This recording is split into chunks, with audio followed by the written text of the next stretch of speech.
some questions, and then I'll introduce later the second panel on regional trade agreements. So Richard, the floor is yours. Well, as usual, I want to start with thanks. I want to thank myself for inviting myself to give a talk at my conference. Very honored. The second is I'd like to apologize that this today has been mostly about real research, and I have been too busy to do real research for the last 4.5 years as president of CPR, so I'm a little embarrassed to talk about things. I'm so happy to be back and listening to real research, and I hope to actually do some myself. But in lieu of any real research, since I did ask myself to talk, I thought I would talk about some general reflections about the future. And talking about the future is one of those great things where you don't actually have to do any research about it, since you can't actually do any research about it. So what I want to do is pretty much look at 3 issues that I think will be very important in the future of globalization, but are radically underappreciated by people. The first one is machine translation. The second is telemigration. And the last is how non-manufactured goods will tend to become non-traded goods. Okay, let me take those in line.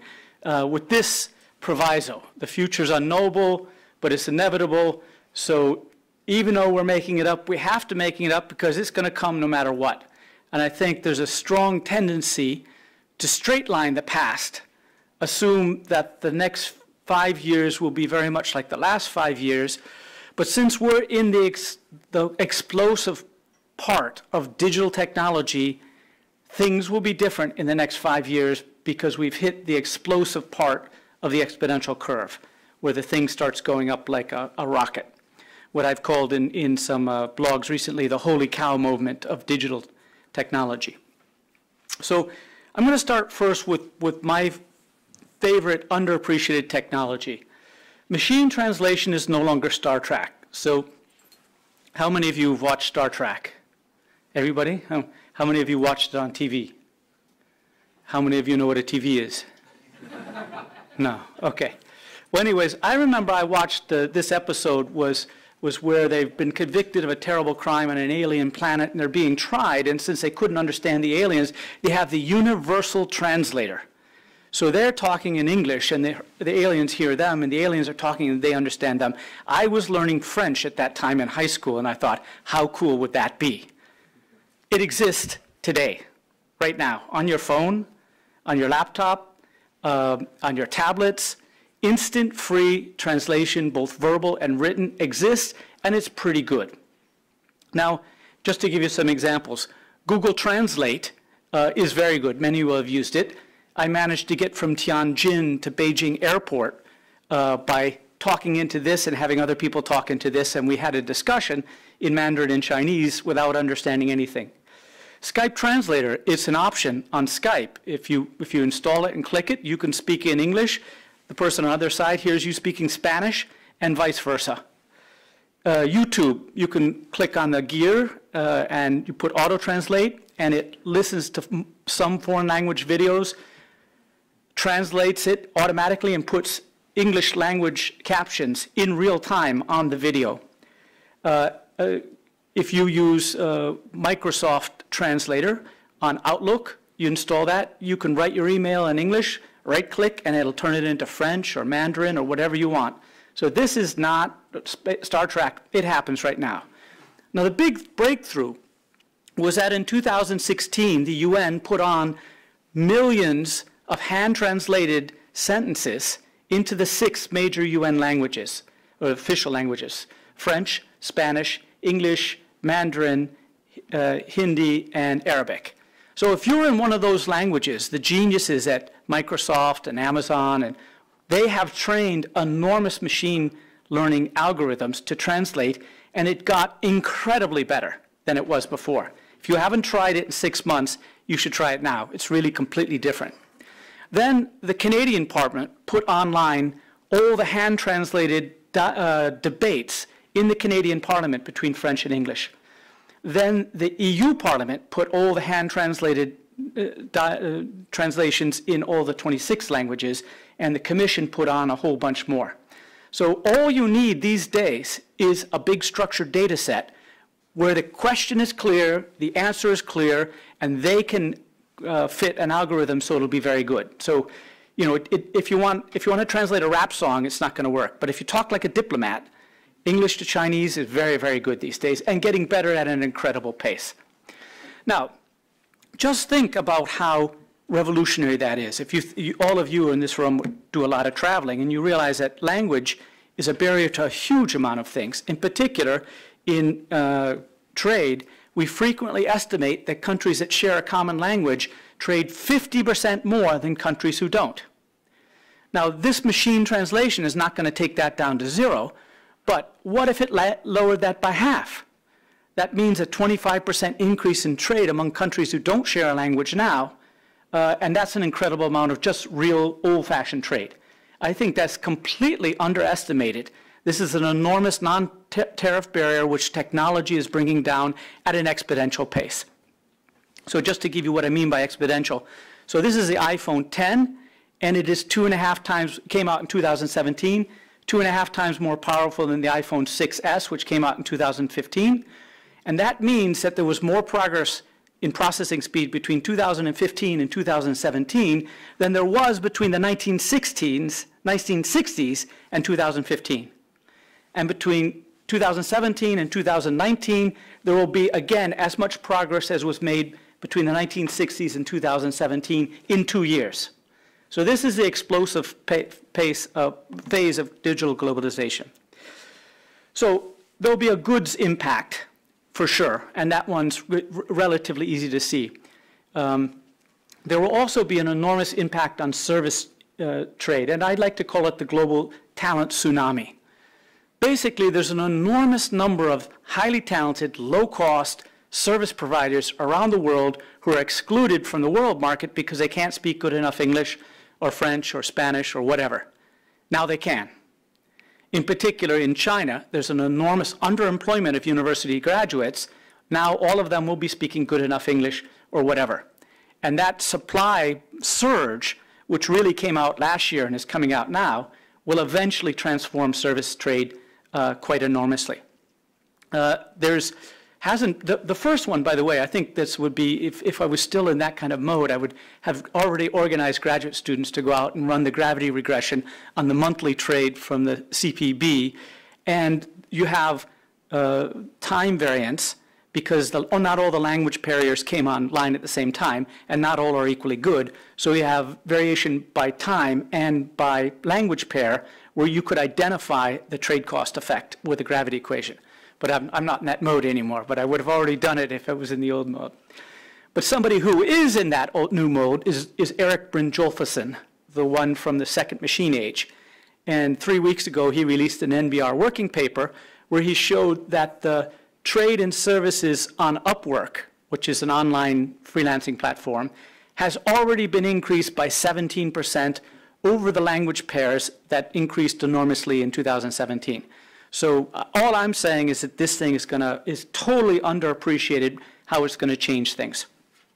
Okay, part of that is going to be what I'd like to call, where's the thing here? Did I get that right? Telemigration. People sitting in offices in one nation, working in another. Now, since we're in Geneva, I have to give it its boring name, which is Mode 1 services. But that's just so unsexy. Let's call it telemigration.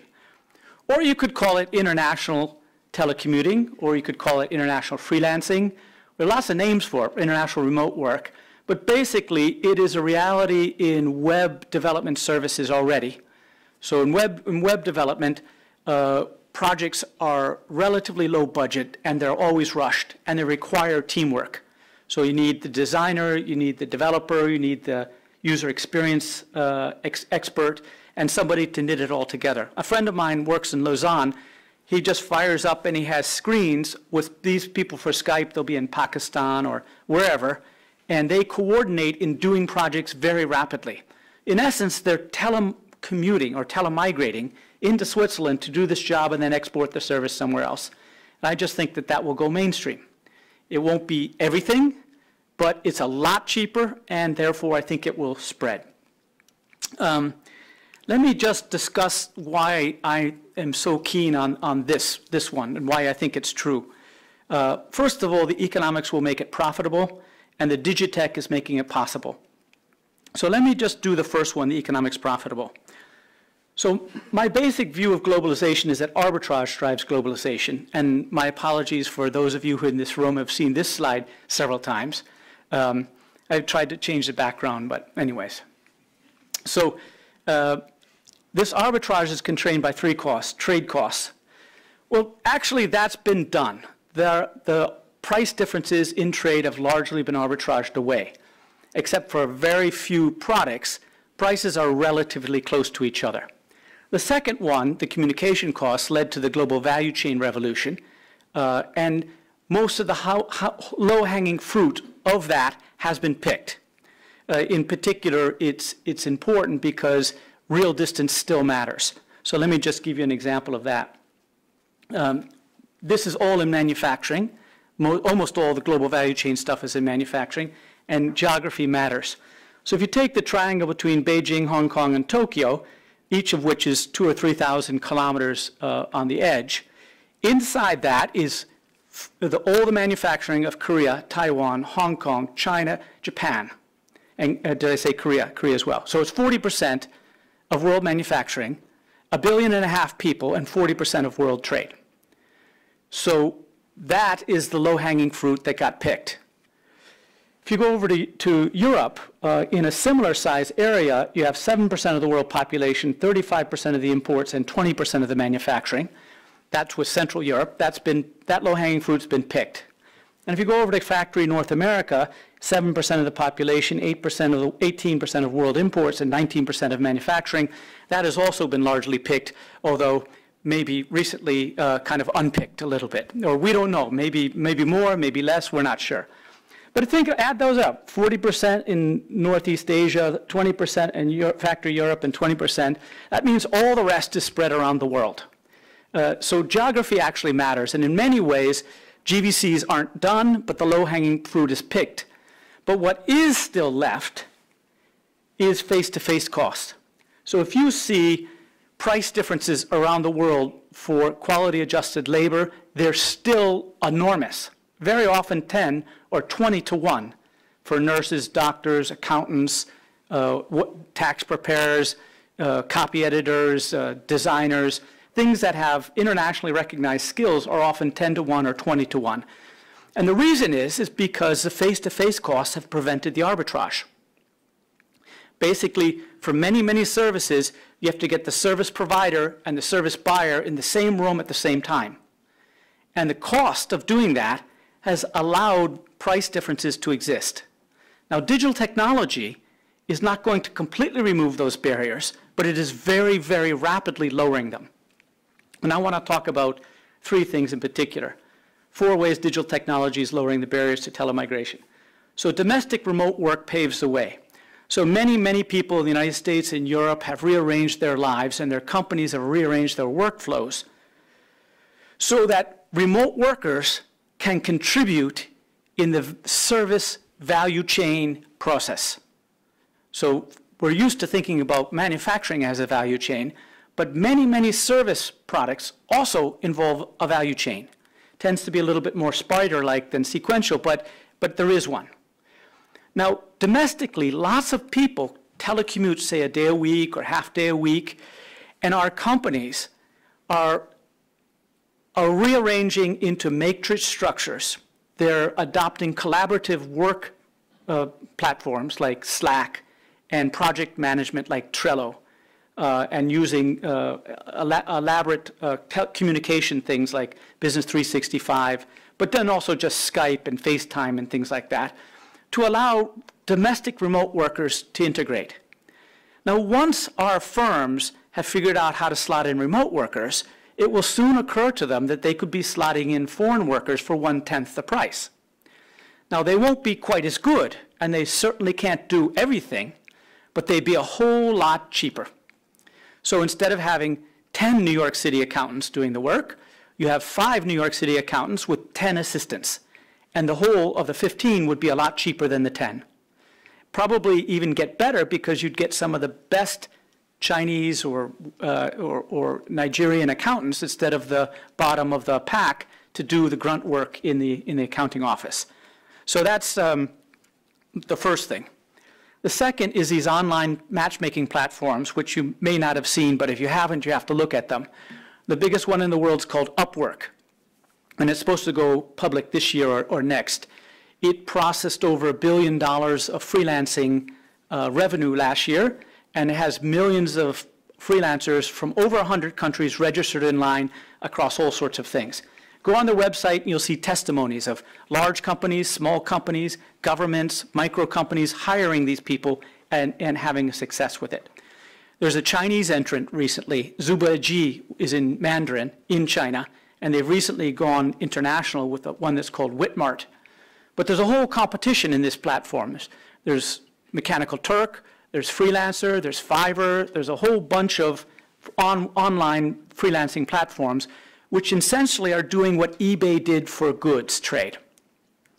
eBay made it easy for buyers of goods and sellers of goods to find each other, sell it to each other, make sure it got delivered, and insure the whole thing and make the payments easy. And that's what these freelancing platforms are doing. They allow you to find exactly the freelancer you want, to manage while they're going on, and in freelancing a big problem is payments. So they guarantee the payment to the freelancer, and they guarantee the buyer that if it's below standards, they can get a rebate or cancel the contract. So it's really intermediation. It's, in some sense, the pipelines or the container ships of trade and services. And here, just to point out for those of you who follow these things, this is not business processing outsourcing, where you have a distinct project which you send overseas and wait till tomorrow to get it back. This is people working in your office helping you with everything or anything you need right then. The third is machine translation. I've talked about that already. And the last one is advanced telecommunication technology. And there's a bunch of these coming out. I just noticed I got the upgrade on my phone to iOS 12, and it has augmented reality capacities on it now, which is one of the new ways of collaborating. So it'll be like, I'll have my, on the screen, I'll have my, my contact list, and I have no idea how to, I've got like, Nadia's in my contact list like 3 times, and I don't know how to get rid of that.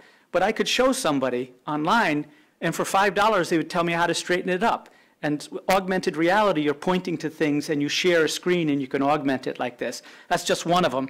There's telepresence, there's holopresence, there's virtual reality. These things sound crazy now, but this is digital technology. So that's in essence, making remote workers less remote and making it much, much easier to coordinate remote teams, just like ICT allowed coordination of manufacturing stages. So the point of all this is that I think a lot of future globalization will be about office jobs, not factory jobs. And I think a huge amount of the conversation and a huge amount of the research is looking at what these trends will do to manufacturing and manufactured trade.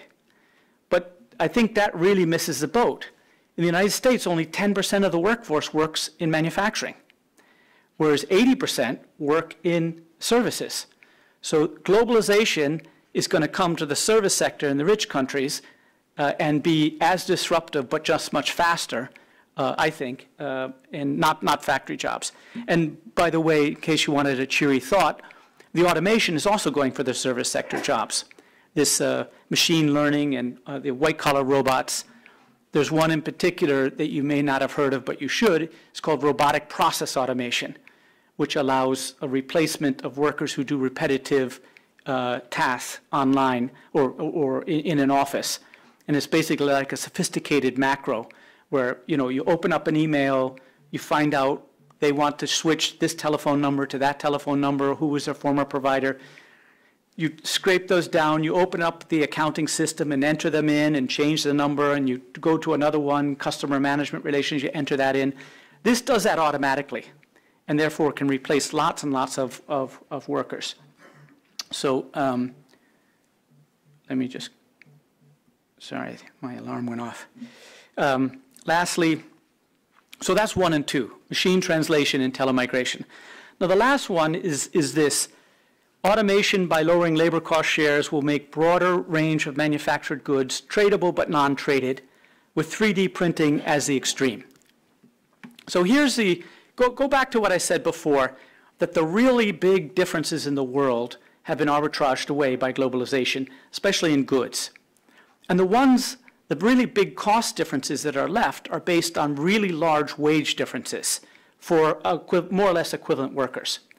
So for the nerds in the audience, I did a kind of modified Dornbusch-Fisher-Samuelson double A curve here for you. So think about it this way. Think about China's cost advantage over G7 countries on this axis. These are the most labor-intensive goods. These are the least labor-intensive goods.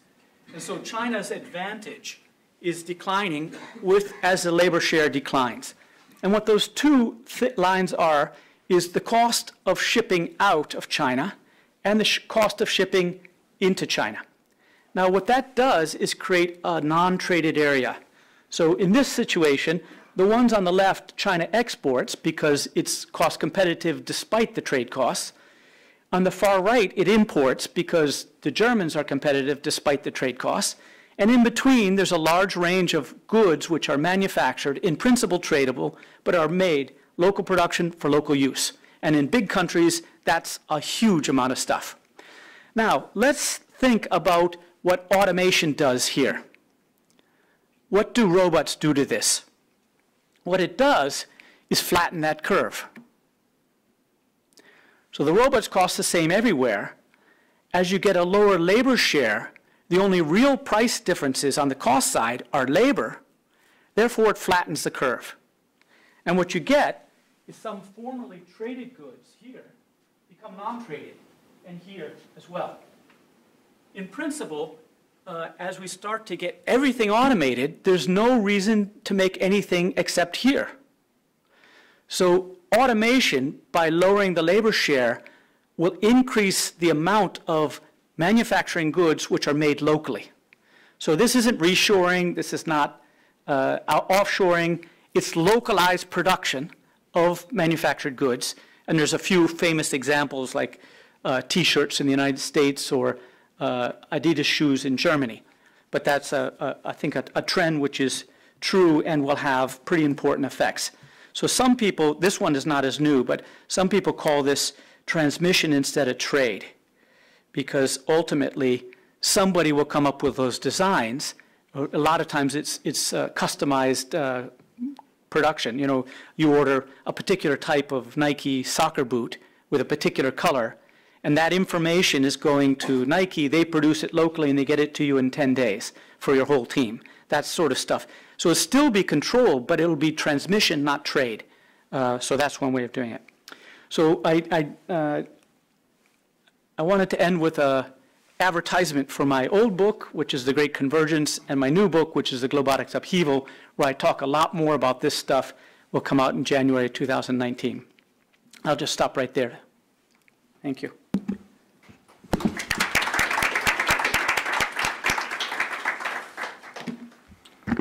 Richard, thank you so much. That actually reminded me that just when you ended your book on the previous book on globalization, I think you were at the World Bank, and we went out and the book wasn't out yet, and you were telling us, I wrote this book on globalization. I wonder if there is a need for yet another book on globalization.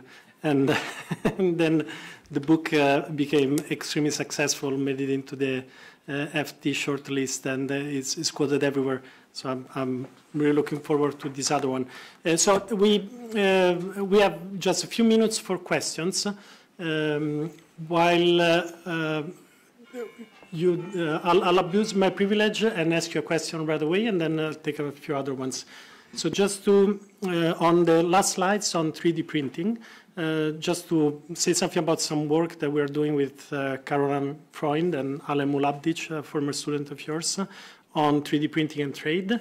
So the presumption is exactly what you were saying, that it will reduce trade. But when you focus on a sector, which is hearing aids, which is a sector that got 3D printed very, very fast around 2007 because of a series of technological innovations that were helpful in that sector for 3D printing, when actually what you observe doing a difference in difference analysis, that trade has largely increased in that sector. And the reason that we give is that probably because firms reorganize productions in certain hubs and use those as regional hubs, most likely because internal or external economies of scale. So that is speculative, but the impact on trade was in the opposite direction. So obviously it's a sector, it's a specific product. But transportation costs in hearing aids probably isn't a major issue. Exactly. Since they cost hundreds of dollars each, and you could probably send them in a post package. But there are a number, I completely agree. I was just saying that in a sector that we know that the shock was fast, and the presumption for some reason did not work exactly along those lines. So, I mean, the question, I guess I don't have a question, it's more a comment, but I felt like it was interesting to say. So there was a question on the left. Thanks. Tom Miles from Reuters. I have 1,000 questions about this, but one springs to mind is to what extent does this disrupt and challenge government's ability to regulate and to set standards? And also, if everybody is sort of doing this from their own bedroom, to what extent will this iron out the wrinkles in the internet, where, you know, if the equivalent of eBay is not permitted in China, people who are on the Chinese eBay system, whatever it is for services, won't be able to compete in a certain market. So you have to have a much more level playing field on the internet. well, so on the first one, it is really potentially a race to the bottom. It's a completely unregulated area, and I view probably the pushback that we'll see in rich country office workers. I think it will focus on two things. One is they're not paying taxes, and that's a systemic problem with freelancers in every country, that they tend not to pay taxes. The second is that they're not obeying any kind of labor regulation whatsoever. And it's actually fairly hard to determine that they are, since this is super micro, maybe one person, and you don't know whether they're 16 or they're 26. And one could be child labor, for all you know, labeling the photographs for Mechanical Turk. So it is completely unregulated now, and my guess is it will end up in, first it'll end up probably in these Nike sweatshop kind of campaigns, something people will be against this site or that site because of abuse of this, that, or the other thing, but eventually show up in some trade agreements, I suspect. Now the second one, I'm not sure exactly where it will go. For one thing, data localization would facilitate local taxation. So right now, Upwork runs this thing, for example. But if Argentina required all the data for the Argentinian freelancers to be stored in Argentina, they could, in principle, ask them, just like the IRS asks you to reveal work, by potentially subpoenaing local companies who are paying you, but you're not reporting it. I mean, at least potentially. So I think it will actually cause more problems into internet governance, not rather than smooth them out.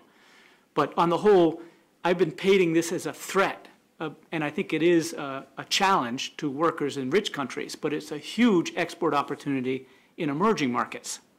So this is essentially removing, to make up a number of 1,000% tariff on the export of services technologically, and therefore allowing developing country workers to export their comparative advantage, which is relatively low-priced labor, directly.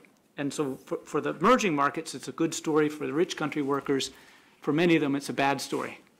I can tell you, I've started exporting this way. This summer, I exported a talk on globalization to Vancouver without leaving my house. That was great. So it opens up opportunities for really talented people, but if you're one of the ones who has your job because you're not competing, then it's a problem. Other questions?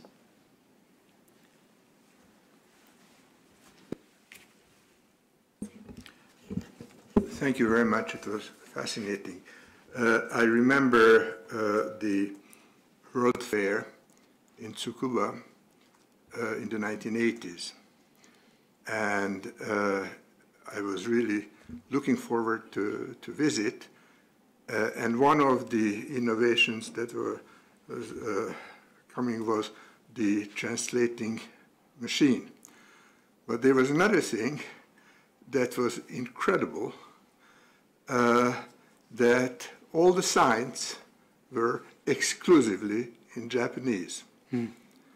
And I used to know Professor Oshima, who was on the committee, who had said, no, no, no. He was a former director of technology at OECD.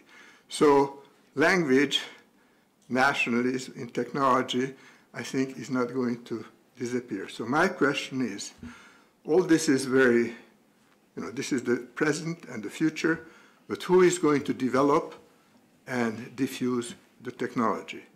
How much is it going to be accessible? Because what we see is the current giants are determined that it should be a monopolistic situation. Well, hold on, it's free on your phone right now, Google Translate. It's free on Skype right now. But the developing of the technology. It's free on Outlook. No, I'm talking about the development, yeah. So the hardware and the software. You need incredible amounts of computer power to do this, and also you need computer scientists who understand machine learning, and those are in short supply. But and it doesn't look like anybody's actually directly making money out of this. By the way, the data sets are all public goods. Anybody can download them from the internet. So this, I think the large platforms are an issue and monopoly for a lot of things, but not for this particular one, because they seem to be all giving it away for free. And I don't know exactly why, but it is all free right now. So that concern. By the way they did it in the 60s is changed completely. And it's basically the way that computers got programmed. So in the old days, we could only teach computers to do things by writing computer programs.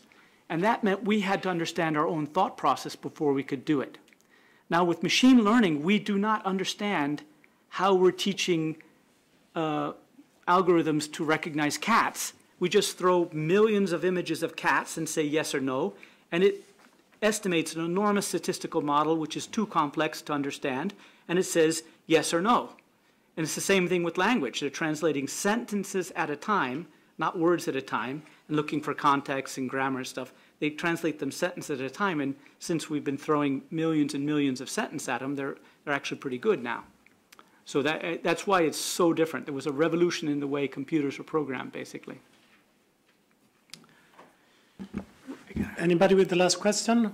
I think Richard, yeah, last question. Wondering whether you had a thought of what could be the implication for redistribution, income redistribution, because I mean all these talented people around the world, will they get a share or will they be all in competition with each other getting 0.01 and just a few taking the whole pie? So in general, I think this machine learning makes mediocre people smarter and smart people not much smarter. So I think fundamentally we'll see a different income impact of machine learning than we did of the ICT. Basically, almost all the people in this room, you're at least partially special compared to your own country because you speak English fluently. Now everybody will be. All the ones you went to high school and college with, all those smart guys who never made it out of your country, they'll all be speaking good English. So I think it will knock down a lot of the professional elite in terms of, and in particular, what machine learning does is make a nurse almost as good as a doctor. And it makes bad doctors better. But the very best doctors, it doesn't make much better. So unlike the last one, which created better tools for people who work for their heads and better substitutes for people who work with their hands, this one is creating augmented brains for mediocre people. So I think it's going to go, and also it's not a substitute for the heart. So it's adding brain to heart, but not heart to brain, if you will. These are all things in my book. Anyways, I have to go to the standing committee, and they don't stand for people to be late. Thanks a lot, and also we run into the time for the next session. So thanks again very much, Richard. I'll be back. And So, and I guess we'll move straight to the next panel. So maybe you guys want to move here. So as they move, just let me give you a little bit of background. The World Bank has been doing work on the content of trade agreements for some time. Some of us had already started this work at the WTO with the landmark World Trade Report 2011, which was looking at the content of trade agreements at a subset of trade agreements at the time. And this has been done in collaboration with several other people and institutions. So the WTO, first of all, on several policy areas, and one was investment. And so Joanne Crawford is part of the panel. With the Graduate Institute and the Trade Lab, and Joost will present the work on immigration that they did with us. Then we also have a first application of how this data can be used to ask very interesting questions on the impact of trade agreements on trade. And Marcelo, together with Damian Ress, did some of this work, and so he's also in the panel with us. And obviously Nadia, who is at the World Bank, which has been the driving force with underlying this project, will tell us about the first preliminary findings that we have. This is very much work in progress. We are finalizing the work and will be actually launched most likely in February, I would guess in Washington, D.C. And I imagine that we will be back here in Geneva at some point. So anyways, without further ado, Nadia, floor is yours.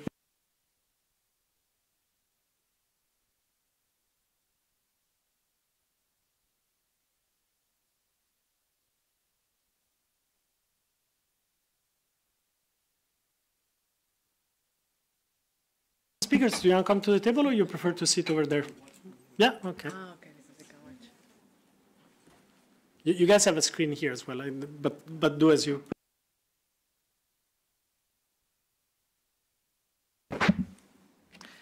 Okay, thank you very much, Michele, for the introduction. So let me just move. So I will, the idea today is just to let you know and talk to you a little bit about this project that we are doing right now at the World Bank, but this is something that has started when Michele and I were at the WTO a few years ago already. And the idea is that right now today I'm going to talk to you about how we could assess the intensive margin of integration across countries, and I'm going to tell you what I mean about this intensive margin. So in today's presentation, I'm going to talk to you a little bit about the motivation and the objectives of why we are doing this, the methodology that we are using for this mapping. I'm going to present to you some stylized facts, but this, again, as Michele mentioned, this is still work in progress. It's very preliminary. We are still working with the different experts in the phase of harmonization of the data, but it's just to give you a hint of what could be done with the information that we are gathering. And then the last point is more a point that I would also like to open for discussion, that is about the challenges of quantifying these deep agreements, right? So we are getting a lot of information on the content of different provisions, and we are trying to understand if we would like to integrate and to quantify these deep agreements, how we should go about it. So I guess this is a good opportunity to have an open discussion about this. So in terms of the objectives and the motivation, I guess this figure for some of you might be already very, very familiar, but the idea is that we know that since the 90s, the preferential trade agreements, they have been growing, not only in number, but also on depth. So here you have the solid line represents the cumulative number of agreements that have been signed that are notified to the WTO, and we have around 280 in 2015. And if you look at the bars show to you the number of provisions that are included in these agreements. And the darker the bar, the more provisions they include. So if we are thinking about deep agreements in the sense that they are countries are committing through more disciplines, here we can see that the agreements are becoming deeper. Now, what are these deep trade agreements? So we know that these agreements, they are agreements that they are going beyond simple tariff liberalization, market access, and they include other areas such as services, investment, intellectual property rights, etc.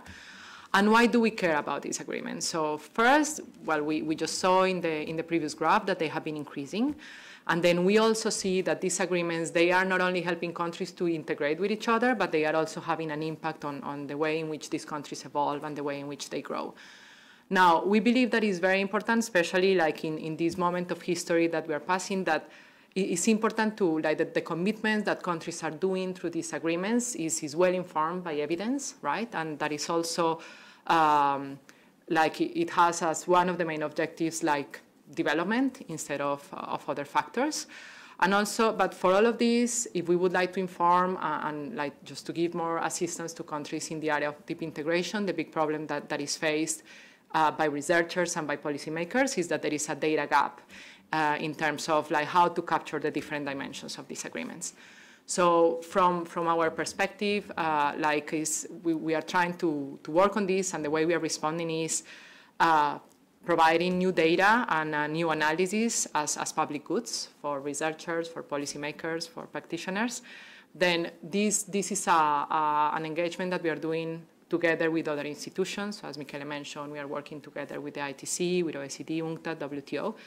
And we believe that with the tools that we are putting together, we will be able to help countries to design and negotiate and take advantage of development-friendly PTAs, and also help or see what is going on for countries that are excluded from these deep PTAs.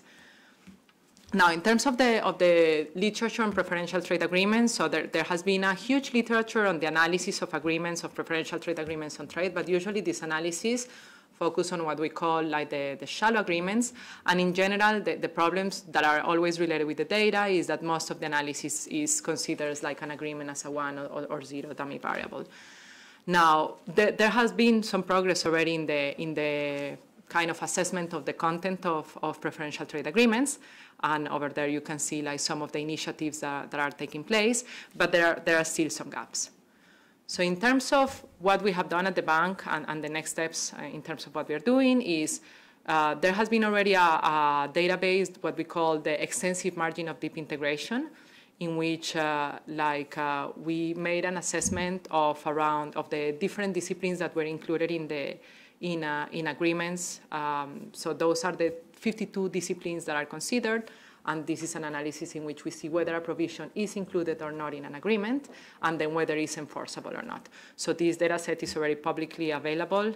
It was launched 1.5 years ago, and it has been already used for research. The work that I'm going to talk to you about is what we call the database version 2.0, in which we are analyzing the content of each single discipline, and is what we call the intensive margin of these deep preferential trade agreements.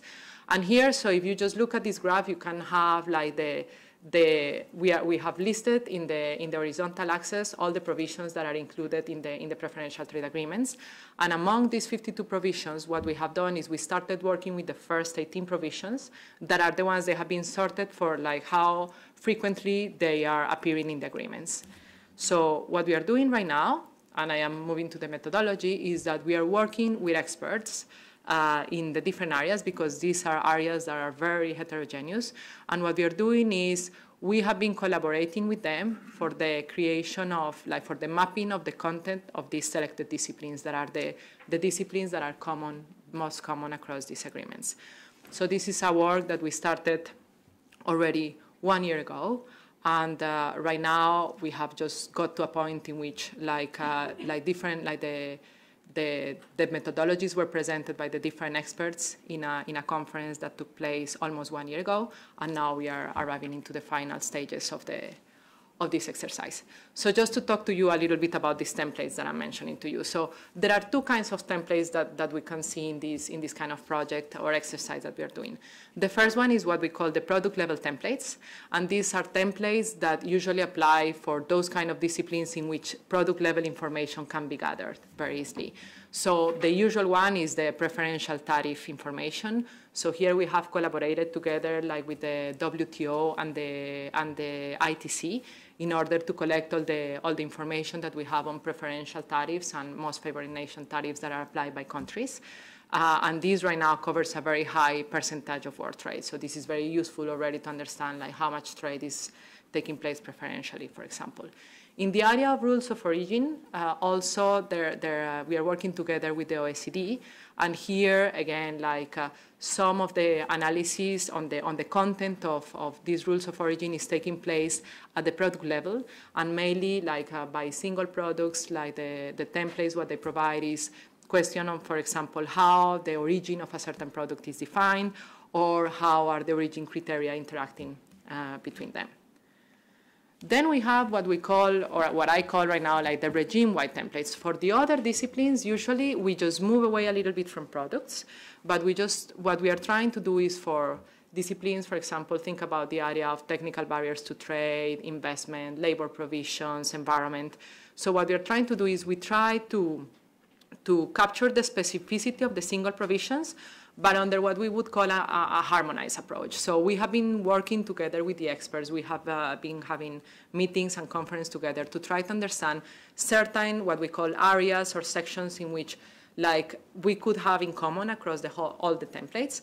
But of course then within these sections, like the specificity of each of the provisions can be exploited, and of course it's going to change depending on the provision that we are looking at.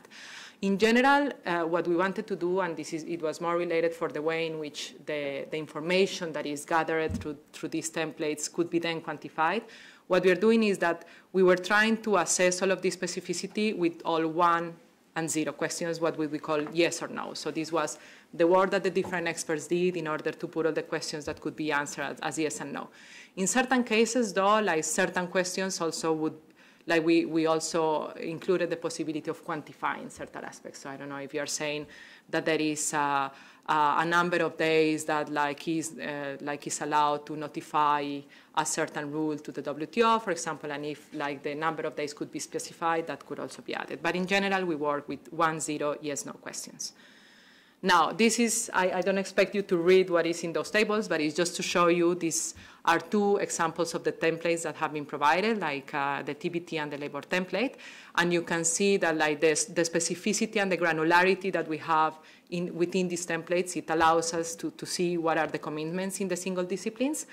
And of course, we can also see that like across templates, you have still a lot of heterogeneity, right? So there are certain areas, if here, like one that comes out into my mind immediately is the environment, that they are very complex, and being complex also, you can see it in the amount of questions that are included in the templates. So they kind of show the complexity. Just to highlight additional information that has been included in these templates with whom that we are working together with the experts. The first one is that for some of the commitments that were mapped, we were asking the experts whether it was possible to talk about the relationship with the WTO coverage. So whether the commitments that are seen in the agreement, they are WTO plus, minus, or equal. And also we just try to, let's say, have like a common guidelines in terms of what we call the enforceability of each provision.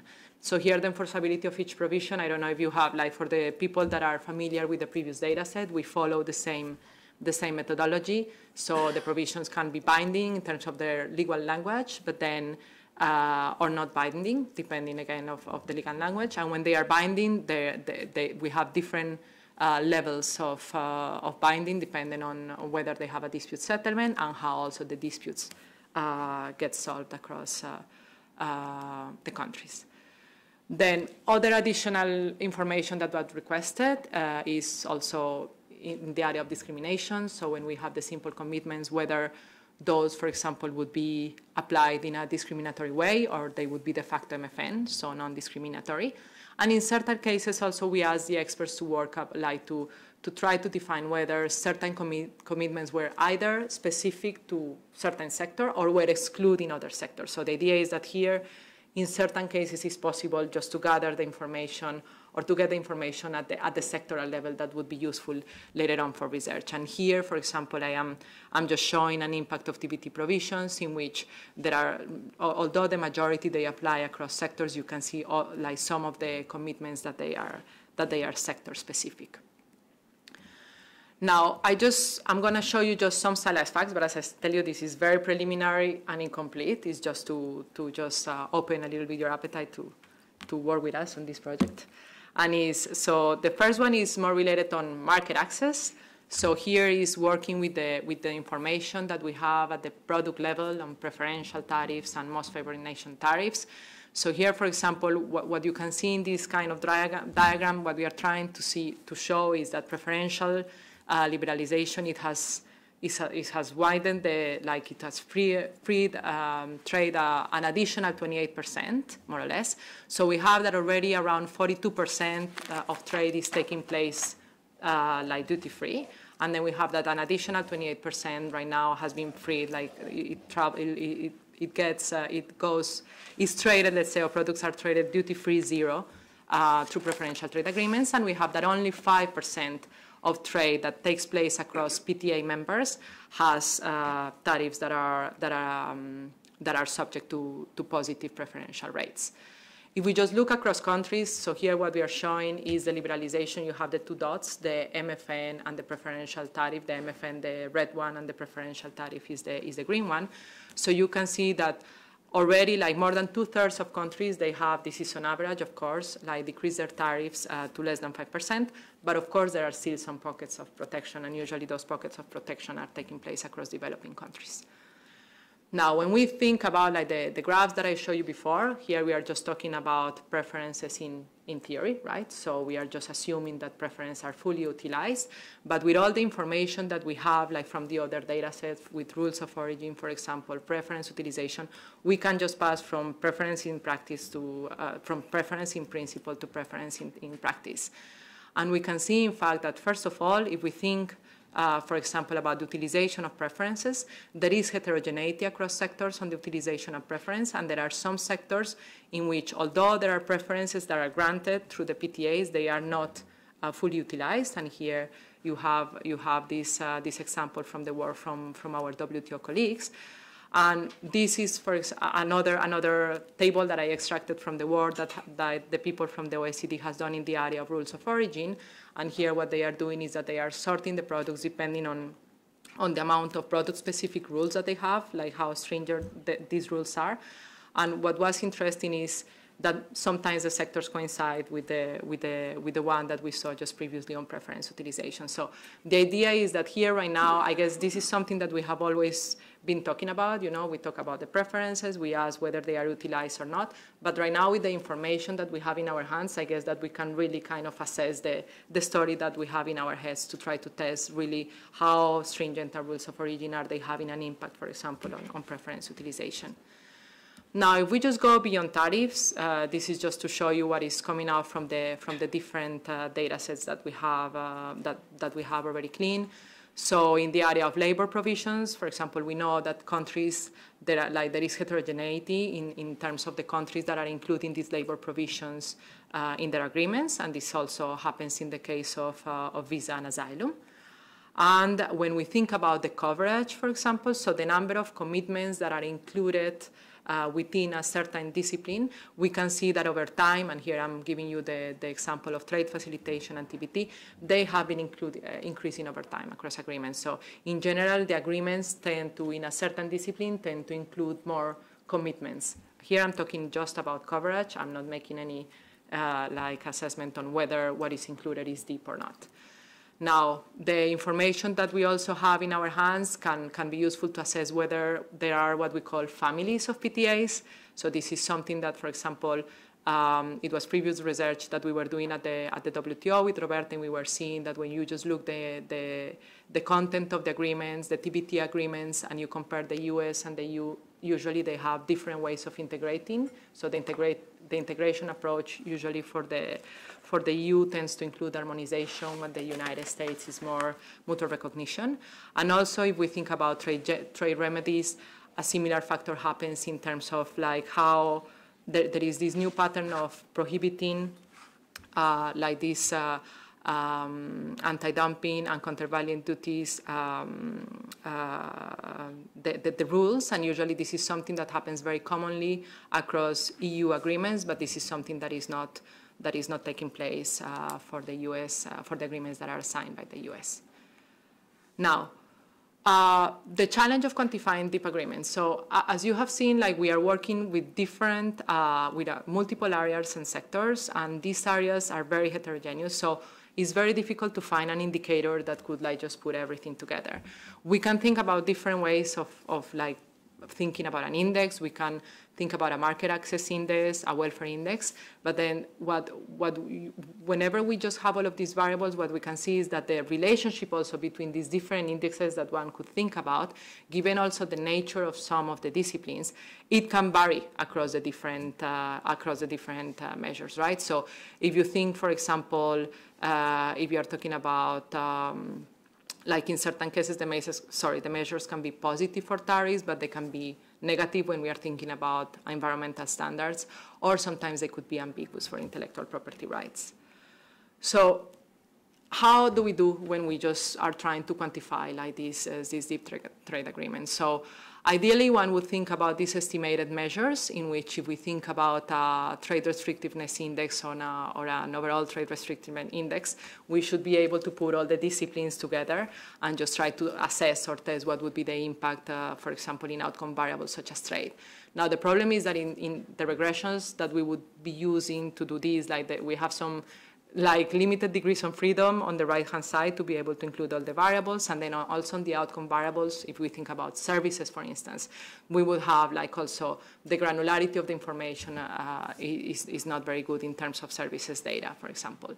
Now, another option is these constructor indices. So here they are more statistically based, and it would be to work with built indices instead of like to try to understand what is the like how different weights can be put in different provisions.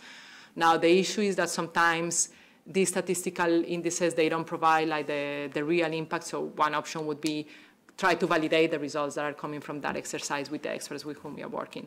Or we could think about hybrids, you know, so we just construct indices that perhaps we start first with some statistically based aggregations, and then we can use these kind of aggregations in analysis that is more robust and empirical analysis to just try to assess what is the impact of like the different like of groups of commitments in outcome variables such as trade and investment. Okay, so just to conclude, so just looking back and looking ahead.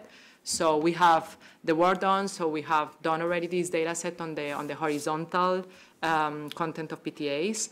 Now there are also a series of research papers that have been done on the impact on FDI or GVC participation, Brexit, using this data set. There are also like operations from the World Bank side in the area of technical assistance using this data. And now we are working on this. We worked in the creation of this new methodology for the assessment of the intensive margin of preferential trade agreements. And there has been, like, we have worked on the mapping of the content of 18 provisions in collaboration with experts and institutions.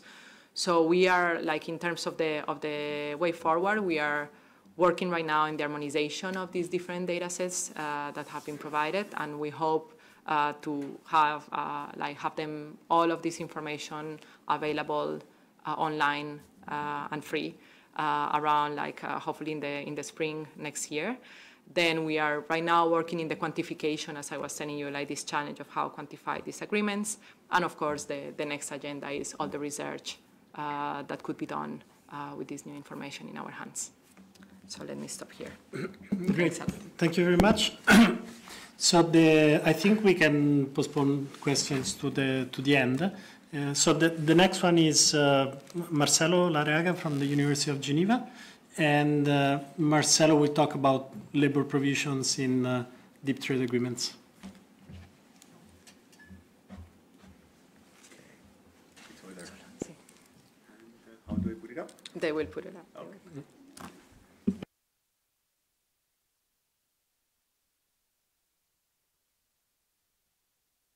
Okay. You can stand. No, that's okay. I'll sit down. I'm used to, yeah. So thank you very much. Thank you very much for the invitation. Thank you very much, Nadia, for all the work you're doing in this area in the World Bank. It's a tremendous public good, and it's one that we are using here in this paper. which is based on a data set that Damian Rice from the World Trade Institute and Doro Sari from the University of Geneva have put together on labor clauses. And Jos has participated in many of it's a big research project that they had.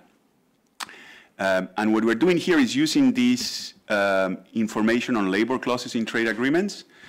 The question ideally we would have loved to answer is whether these labor clauses are growth or welfare increasing, are they a good reason from a welfare perspective?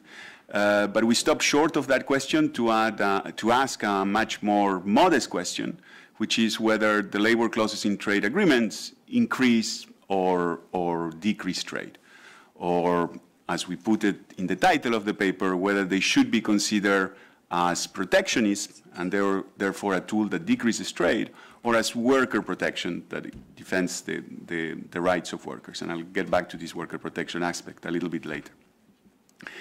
So the question we're asking is whether labor clauses in trade agreements lead to more or less trade. That's the basic and simple question we're asking, and it's a question on which there was a bit of consensus I would say in the 1990s that these labor clauses, at least by very prominent trade economists, Jagdish Bhagwati, pushed the idea that these labor clauses were going to lead to a reduction in trade between countries for two reasons.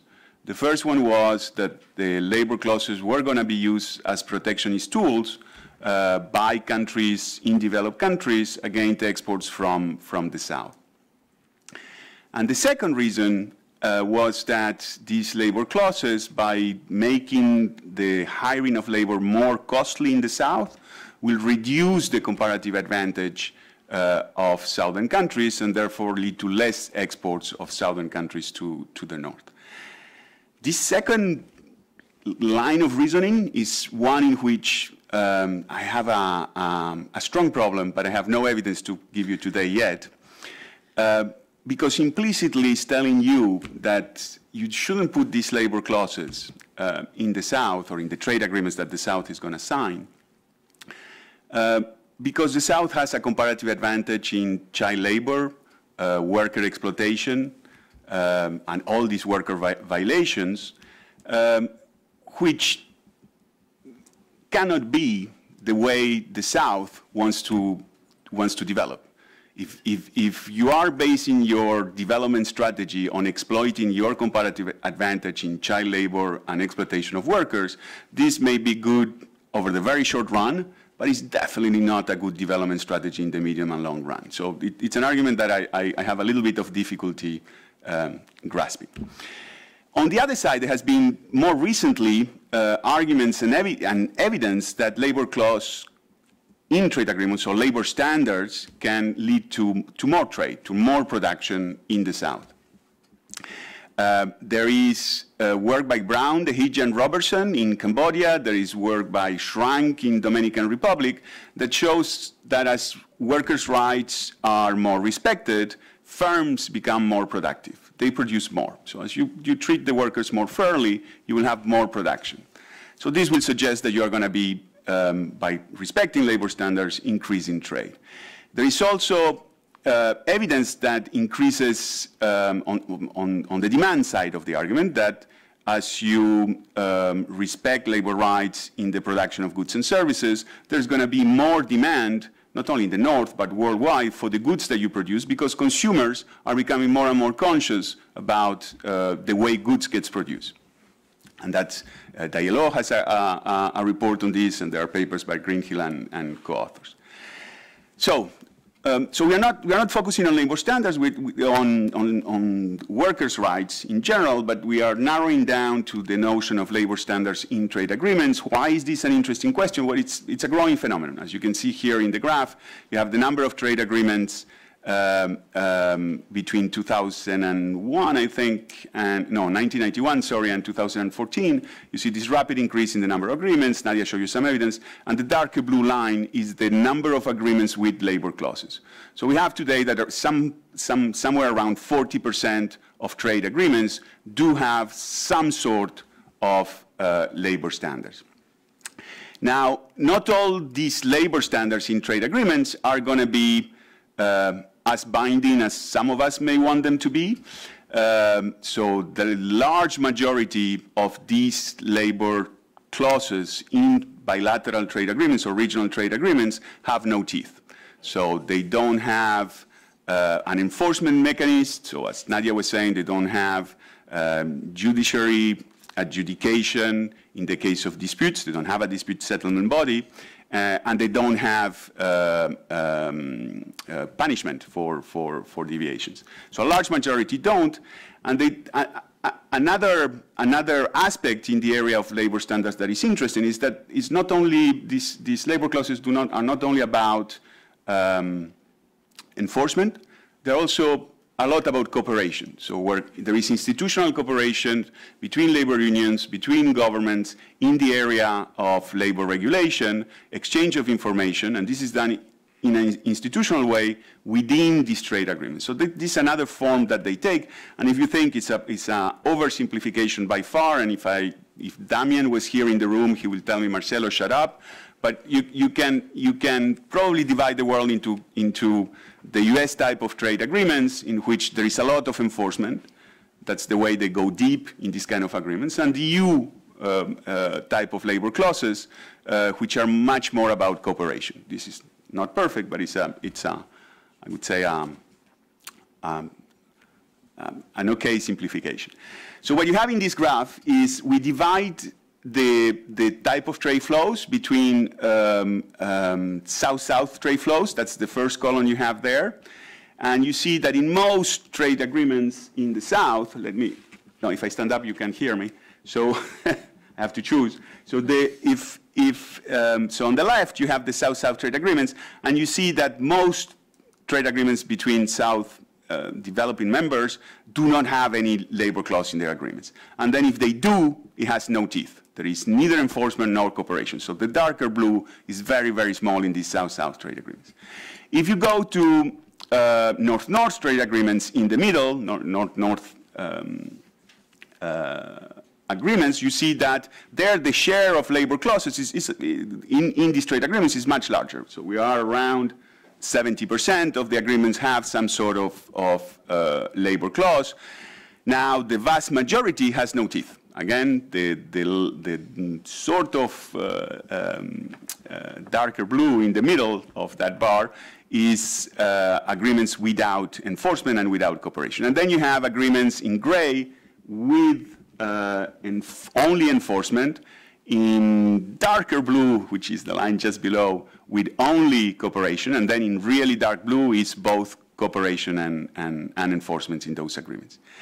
And then finally, the perhaps more interesting one, and the one where we're going to find some interesting results, it's in the North-South trade agreements. Because if you want labor clauses to have an impact on trade flows, on production, etc., it's not going to happen with North-North trade flows. It's unlikely to happen in South-South. It's much more likely to happen in North-South trade agreements. And we see there that almost 50% of North-South trade agreements have some sort of labor clause, and that there is both cooperation. There is a little bit less agreements with only enforcement, and there are a bunch of agreements, an important share, which have both enforcement and cooperation. Okay, so what do we do with this data set that has, as I said, collected by Damien and Doro? We are going to do what trade economists know to do very well, is we're going to run a gravity equation that is going to explain bilateral trade flows between countries. And what is going to be determining these bilateral trade flows are all the classic variables that trade economics put in there. But in particular, the one that is of interest for us are going to be the presence of a labor clause in a trade agreement. And we're going to distinguish between labor clauses with enforcement and labor clauses with cooperation. An important point is that we're going to restrict, so this is perhaps a little bit technical, but we're going to restrict the sample to countries that only have a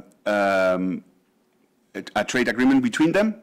So we're going to exclude from the sample countries that do not have a trade agreement.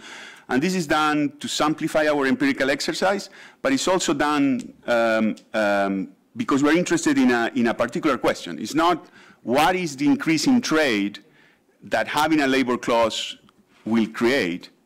But the question we are answering, because we are doing this, is what is the additional increase in trade or decrease in trade, given that you have a trade agreement, once you include a labor clause. So we're asking, that's the question we're asking. You have a trade agreement. I'm not asking whether a trade agreement increases or decreases trade. That I take it as given, and then I ask if you have this labor clause with enforcement or with cooperation, does it increase or decrease trade?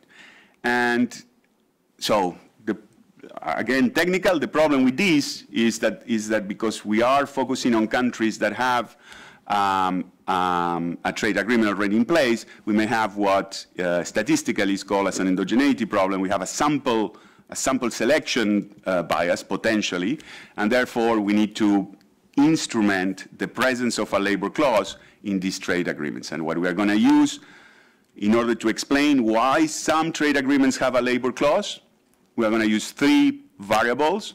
One is the union density of the member country of the agreement with the highest union density. The idea is that countries with a lot of union density are going to push very hard for the inclusion of a labor clause in the agreement.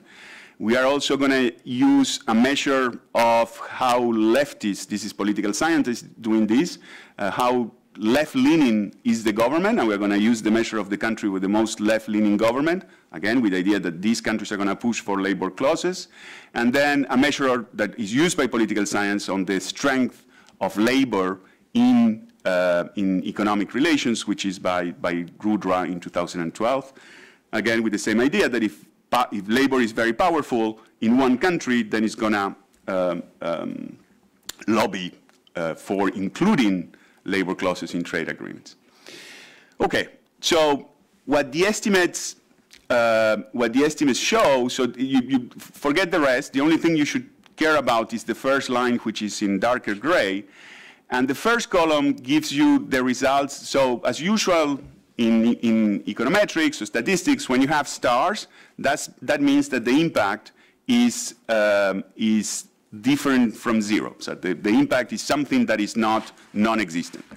And we have 4 columns. The first column shows you the impact of labor clauses on bilateral trade flows across all potential trade partners that have a trade agreement. The second column shows it for South-South trade agreements. The third column for North-North trade agreements. And the fourth column for South to North trade agreements. And what you see is that in the first 3 columns, labor clause, LC, has no impact on trade flows. So I will take this as evidence that there is no protectionist, that labor clauses are not about protectionists, are not about reducing trade flows among countries. In the fourth column, we have a positive and statistically significant impact of the labor clause on the bilateral trade flows. So there are loads of stars there, as statisticians like them, suggesting that there is a positive impact of labor clauses on bilateral trade flows in trade agreements when you're looking at the export flows from the south to the north. So again, the idea that these labor clauses are going to help increase trade and not reduce trade.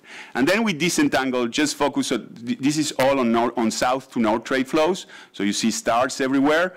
The interesting column is the last one, which decomposes the labor clauses into pure vanilla labor clauses with not much teeth, and then labor clauses with enforcement and labor forces with cooperation.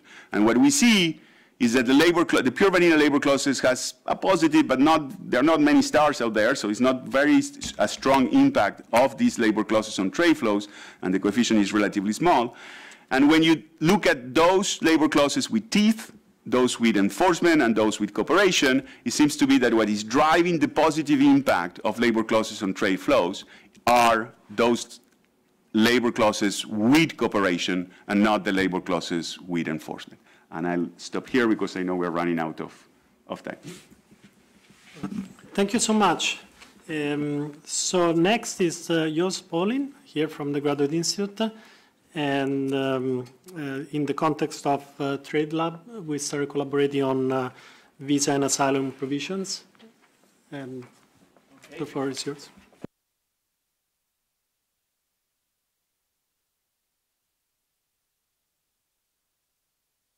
With a student of mine who's actually in the room, Trung from Vietnam, last semester in Georgetown, we examined, at the request of the World Bank, visa and asylum provisions in preferential trade agreements. So we did that first as part of a Trade Lab clinic, and I think there's some students in the room who are taking the Trade Lab clinic here in Geneva, but then it got carried over into a real chapter for this project of yours. So that's why this is not just me, but Trung and also Khalid, a student from Saudi Arabia who worked on this for many hours, days, to come up with a result that I find quite interesting. So just to be clear, visa and asylum, the first time I saw it, I was lost as to what it actually means. We have defined it as WTO extra migration-related provisions. So it's not the stuff that Richard was talking about, Mode 1, trade and services, or Mode 4. It's really things that you do not see covered in the WTO. It's so WTO extra elements. It's actually Horner and Mavroidis and Sapir who came up with this notion of visa and asylum. It doesn't make a lot of sense. I prefer referring to migration-related provisions. Actually, they wrote this paper in 2010. They never defined what they meant with visa and asylum, so we took it over. But their conclusion in 2010 was you don't see much of these, or not many of these provisions in PTAs, and if you see them, they are not enforceable. And actually, I'll show you in a moment, we come to quite a different conclusion. So trade and migration, of course, today you could spend a lot of time talking about this, right? So with Brexit, Trump, there's a lot of migration-related debates going on.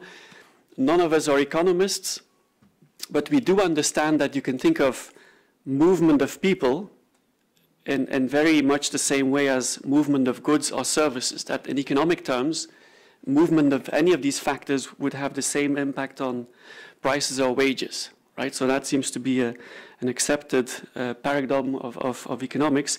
But obviously what we see is that goods and services have been liberalized, but the movement of people has really not been liberalized at all. If anything, there's a step back on that front for mainly political reasons. Now, historically, people have even identified that there's an inverse relationship. So then in the 19th century, you'd have free movement of people, but closed goods liberalization, whereas today it's the opposite. So we have quite a liberalized trade in goods world, but a very restricted migration scene. So that'd be an inverse relationship. Even though you can achieve the same wage benefits through liberalizing trade in goods as you can get through liberalizing the movement of people. So what we were thinking is that, of course, politically, migration, liberalizing migration, is not very much on the books today, but you could imagine that there could be linkages in a preferential trade agreement whereby rich countries open their markets for workers from poor countries in exchange of liberalization of goods, services, investment, IP by these poor countries. So that was really the question. Do we see any of that linkage happening? Now, a lot of attention has already been paid in terms of the data, and I think Nadia explained it, but we were given a database by the World Bank with PTAs in there. So there's about 279 PTAs are in there, notified to the WTO up to November 2015. So that's what we were playing with. As I said, we focused on WTO extra, the migration-related provisions, and of course we are lawyers, so we want to define it in some way. What do we mean with migration? So movement of people across borders, regardless of the legal status of the person. So it could be a refugee, legal, illegal. It could be voluntary, involuntary, but it could also be on a temporary basis or on a permanent basis. Lots of difficulties trying to wrap our minds around this, but we searched for key terms in all of the PTAs and more, And then we found some proxies for what we thought would be migration-related provisions, and we coded 100 PTAs. Or to be more correct, Trung and Khalid coded 100 PTAs, which takes a lot of time, as you can imagine. And we did so coding these PTAs, asking 30 different questions. So a lot of the thinking really was related to what kind of questions do you ask when you look at PTAs and you're interested in migration. So questions on, is there a reference to migration objectives? What kind of movement of people is covered? People looking for work, people who already have work. And then what kinds of measures do we see, or what kind of techniques do we see whereby countries agree to liberalize or facilitate the movement of people?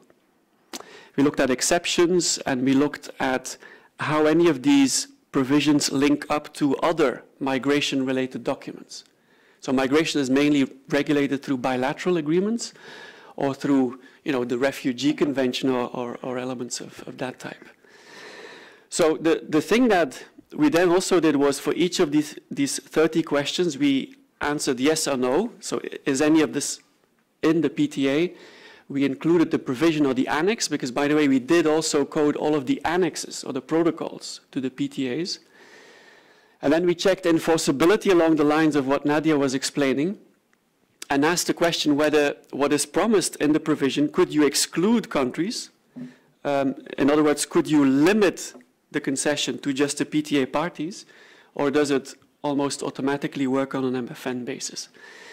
So just some results. So all of the 100 PTAs that we coded, they did include these visa asylum provisions, which means that of the total database we were asked to look at, 37% of them include visa and asylum provisions, which is, I thought this is kind of a high number. I didn't expect to find that many. And you see them, no surprise, even more so in regional economic communities, the EU, but also RECs in Africa or Latin America. And they increase over time. So that's the usual slide of PTAs going up, but the green line is actually PTAs with migration-related provisions in them. So more over time. I was glad to see that Nadia already took that over in her presentation. So this is one of the outcomes, which is kind of interesting to see. The top player in terms of countries, including these migration provisions, is, no surprise, the EU, because it has a lot of PTAs out there. Number 10, much lower on the ranking, is the US, but that is kind of surprising because Horn and Mavroidis and Sapir actually, in their earlier study, didn't find any US PTA with migration-related provisions in them. I think it's probably because they didn't look at protocols or annexes. Another thing we can do, or we were asked to do, is to then ask, okay, in which kinds of PTAs do we find migration? Is it north, south, north-north, south, or whatever? So here, what we did find, it is especially in north-north agreements that we find migration-related provisions, which is kind of odd, I think. Far less so in south-south.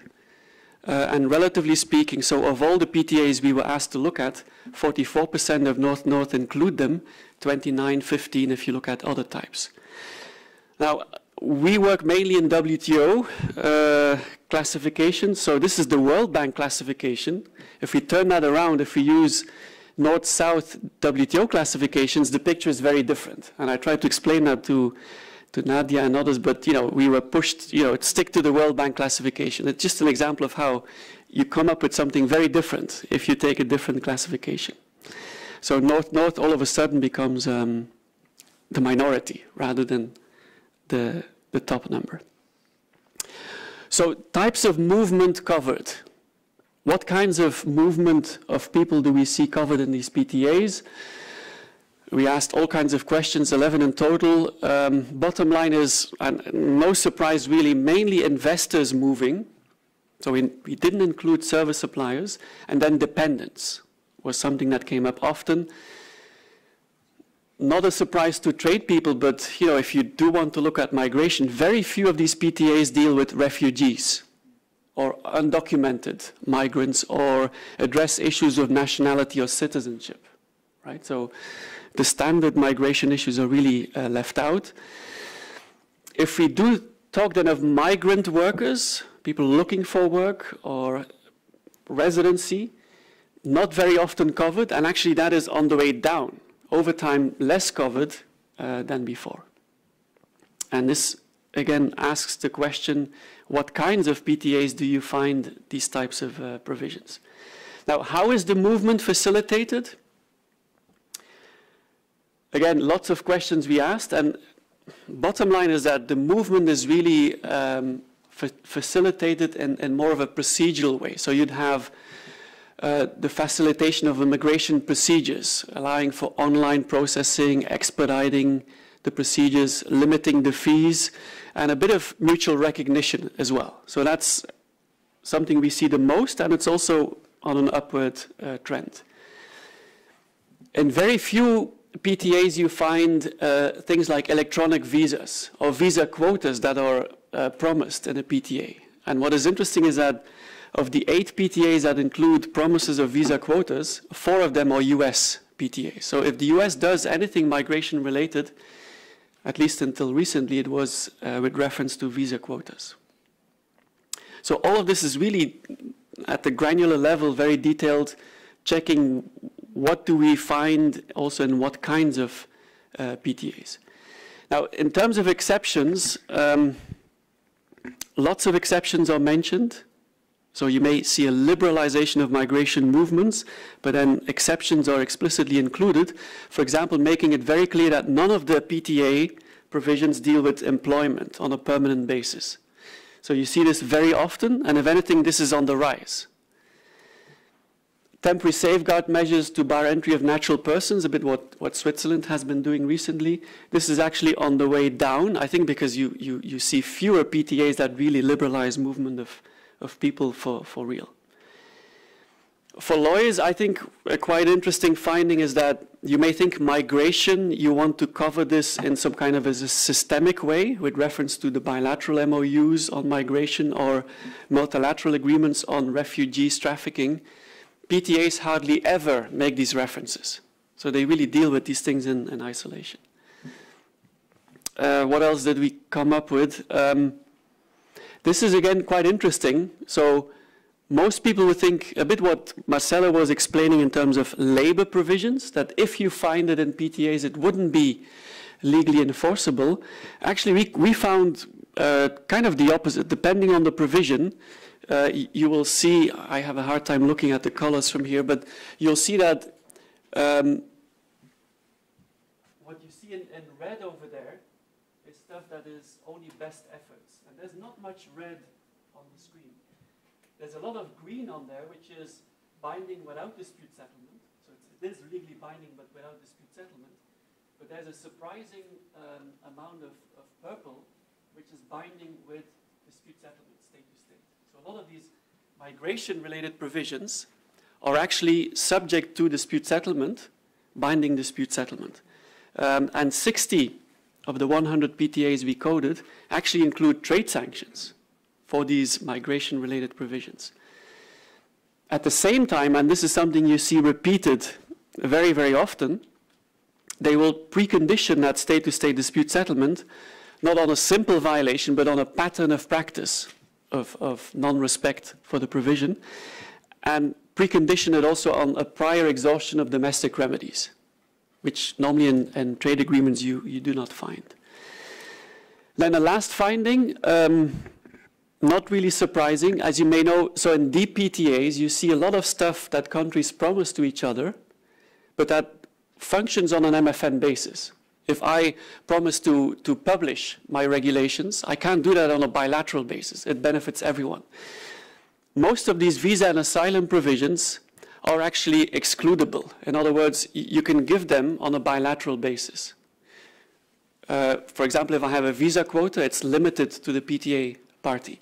You see only one area in red where it operates for everyone, and that's basically a publication-related provision.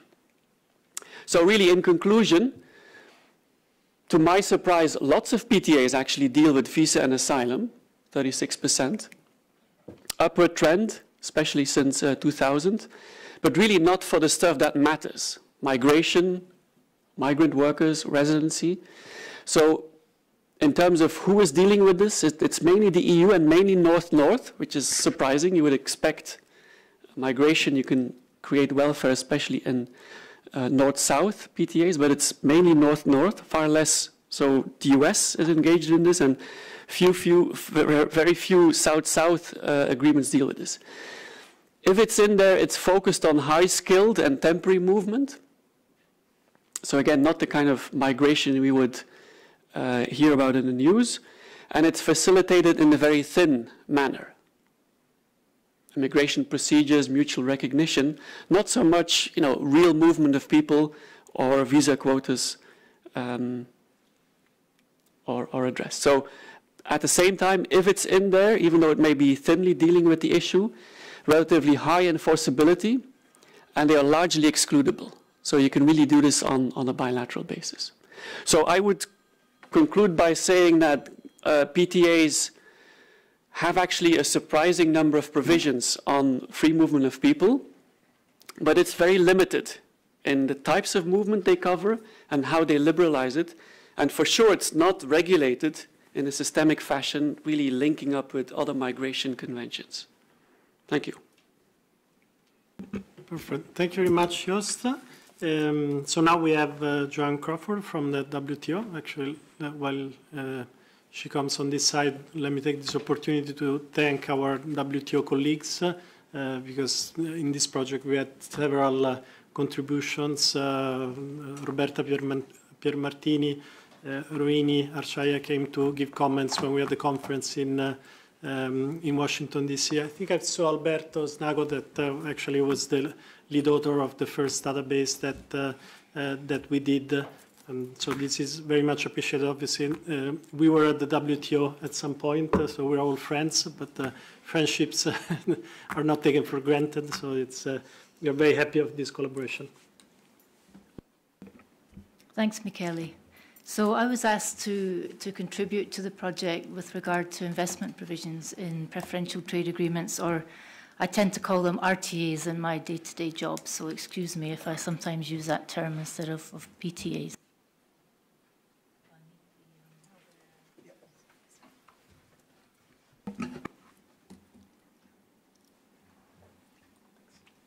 Thanks. So first of all, well, before I tell you what we did do, I should perhaps tell you what we did not do.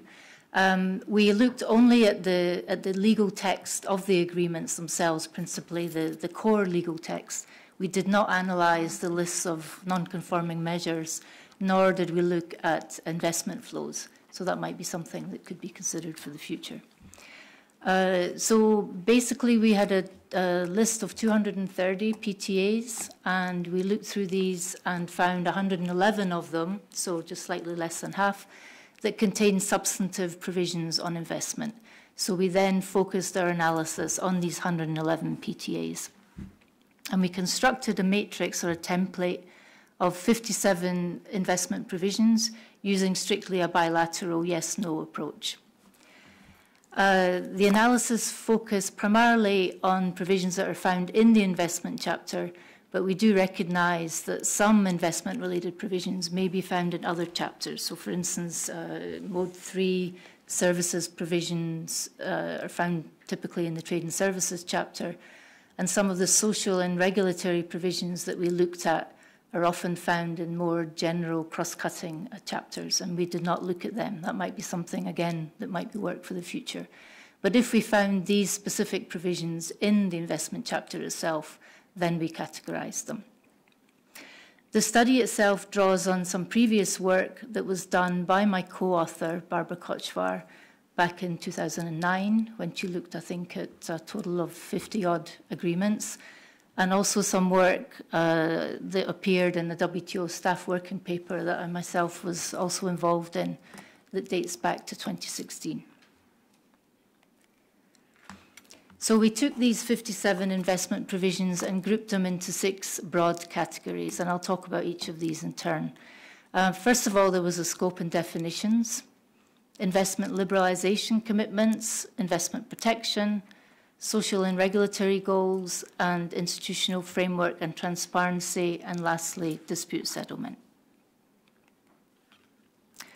So first of all, with regard to scope and definition, what we want to know is first of all, what kind of investments are covered by the agreement and who benefits from the agreement. And we classified the definition of investment based on 4 different categories.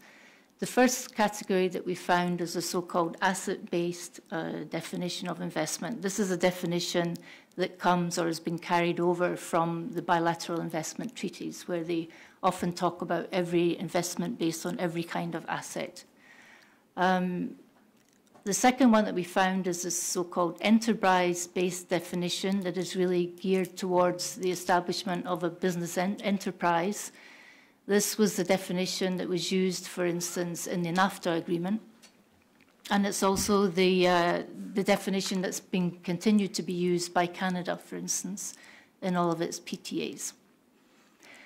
We also found something that we decided to call the mixed definition of investment, and this is a definition of investment that combines elements of both the asset-based and the enterprise-based definitions. And this is a definition that has its genesis in the 2004 US Model BIT.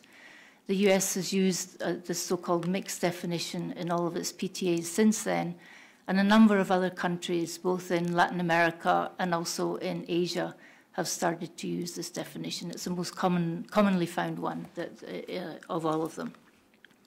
And lastly, there's a definition of investment that we found, particularly in some of the EU and the EFTA agreements, that's based on commercial presence. So it's similar to the GATS Mode 3 type of definition of investment, which is narrower than the other ones because typically it does not involve or does not contain things such as portfolio investment, intellectual property, for instance. So with regard to the definition of investor and juridical persons, we looked at that. Most agreements, in fact, do have a definition of investor, but in some agreements, rather than defining the investor itself, they define what we would call juridical persons or entities. We also wanted to know if the definition of investor included permanent residents. And we found that about half of the agreements that we looked at do so. Some agreements tailor the scope of the investment framework by limiting it to those that are engaging in what they call substantive business operations, or sometimes that's called a real and continuous link, particularly in the EU agreements. That's the language that they tend to use there. So that was another category that we looked at. Another way in which the benefits of these agreements can be tailored is by using a denial of benefits provision. And this is similar to tailoring the scope of the investment through to those that are engaging in substantive business operations, but it may have other goals as well. So it might be, for instance, be a way to deny the benefits of an agreement to countries with which the parties do not have diplomatic relations, for instance. And then for federal agreements, we wanted to know, or for federal states, I should say, we wanted to know if both the national and the subnational levels are covered with regard to investment itself. For the on the investment liberalization commitments, we looked at the provision of both national and MFN treatment in what's called the pre-establishment phase. So in other words, with regard to the entry of investment. We also looked at performance requirements to see if they were in any way prohibited or limited. Performance requirements are conditions that host states impose on investors in order to operate a business. So that can be, for instance, it can be export controls, it might be local content requirements, things like that. We have the WTO TRIMS agreement, But we also have something more sophisticated on performance requirements that applies to both services as well as goods that came from the NAFTA. And a lot of countries have copied what was done on performance requirements in the NAFTA and taken it over into their own agreements. We also wanted to know if these agreements contain provisions permitting appointments to senior management or boards of directors without regard to nationality, and a lot of agreements do have such provisions. And then finally, if there was an approach to scheduling commitments, whether it was done on a positive list basis, as in the GATS, or whether they use a negative list. The difference being that if it's a positive list, then only the sectors that are listed are subject to liberalisation, whereas in a negative list, everything is liberalised except whatever's in the list of non-conforming measures. Now, of course, these are just general disciplines that occur in the text of the agreements. There can, however, be sector-specific exceptions to all of these for a given sector. But we didn't go further and look at that. We were looking just at the general principles. On the investment protection side, the questions that we asked were related, again, to national and MFN treatment in the post-establishment phase. So in other words, with regard to the conduct, the management, the maintenance, or the use of investment. Regional trade agreements differ from bilateral investment treaties in that they tend to cover the entry of investment, whereas BITs traditionally covered the post-establishment phase. So we wanted to make that definition. With regard to protecting the investment, of course, what investors are interested is to make sure that there are rules to protect them in the event that the investment is expropriated. And so we looked to see what conditions were in place for either direct or indirect investment, and what additional disciplines had been added with regard, for instance, to public welfare goals, compulsory licenses, etc. One of the elements that was of considerable interest to us was the provisions that apply to fair and equitable treatment, particularly since this is one of the provisions that has attracted the most attention in recent years in investor-state disputes. And so states have tried to tailor that condition or to make it tighter in order to protect themselves. So we looked, for instance, to see if there are provisions on denial of justice, if the FET violation was to take account of the level of development of the host country and any reference to customary international law, etc. So these were all elements then that we included in our template.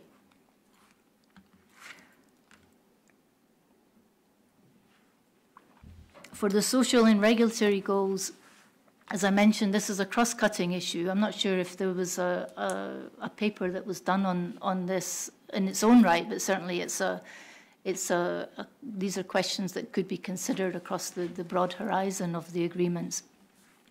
But we wanted to see if specifically in the investment chapter there were provisions that permitted the countries to have a right to regulate, in other words, in the public interest to meet health, safety, or environmental concerns.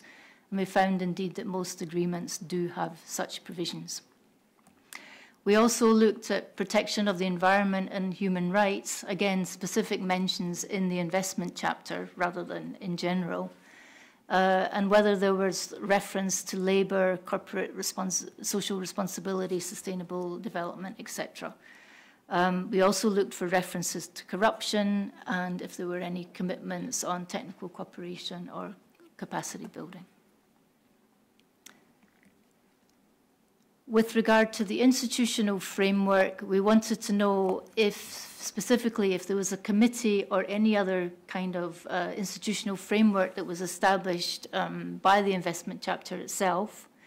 If, with regard to transparency, there was provision for prior comment and agreement to publish, and whether the agreement provides for the establishment of national inquiry points. So these were the main points we were interested there. And then for dispute settlement, we wanted to know if there was a consultation mechanism if the agreement provides for state-to-state dispute settlement mechanism, an ISDS, and we also looked briefly at the enforceability of these provisions. Okay, so that's a description more or less of most of the elements that were in the template. You can find more details, obviously, in the paper. I just want to give you then a taste of some of the results that we found. The first thing I should say is that there was nothing really groundbreaking that we discovered in these agreements. We already know a lot about them, so there wasn't really anything in there that surprised us. But I think what was interesting and what came out of the exercise was that we took the data and we looked not only at the frequency of provisions across the universe of PTAs, but also we took a regional perspective. So we broke the agreements down into the regional components. And we also did this north-south categorization. I think I have a slide or two on that as well. Looking at the regional breakdown, the first thing I should say is that the sample size varied considerably. So, for instance, it ranged from a single agreement in sub-Saharan Africa, that's the ECOWAS agreement, to, I think, 57 agreements in Latin America and the Caribbean. I think we had 55 in East Asia and the Pacific. Obviously, now there's some overlap there, because if we have one or more countries in a given region, then the agreement will show up in more than one of these bars.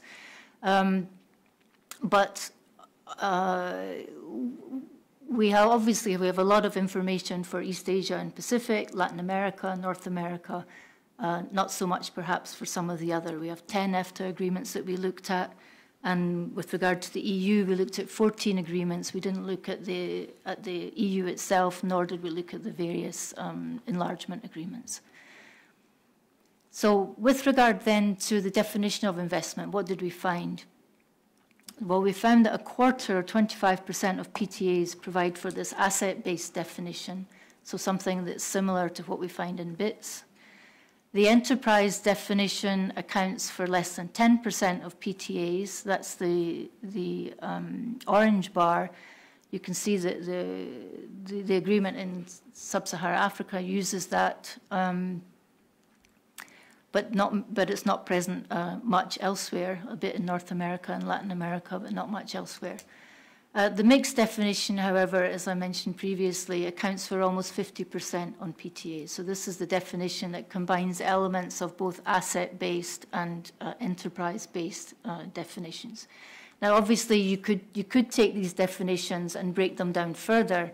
In fact, you could write a whole paper on the scope and definitions that are found in the investment framework. UNCTAD's done a lot of work in this area, but we just had a very simple categorization for the purpose of this exercise.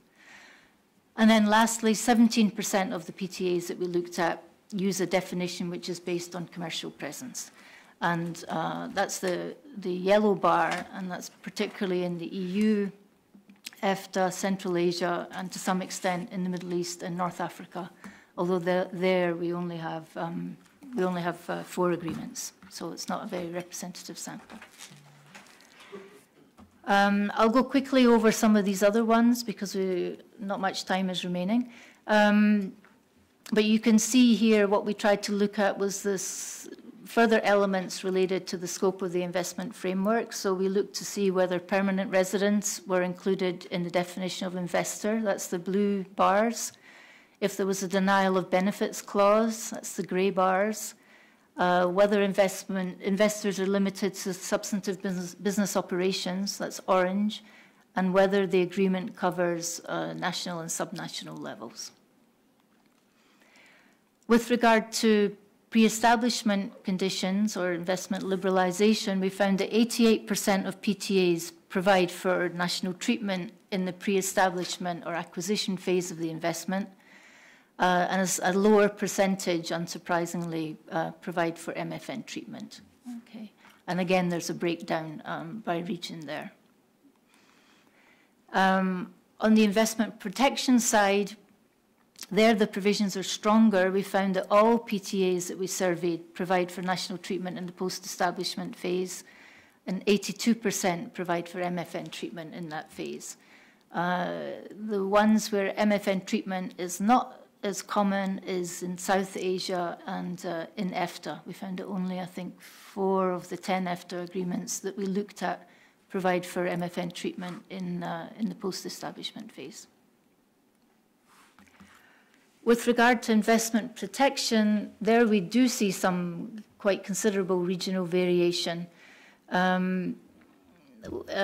With regard to particularly to the provisions on fair and equitable treatment and expropriation.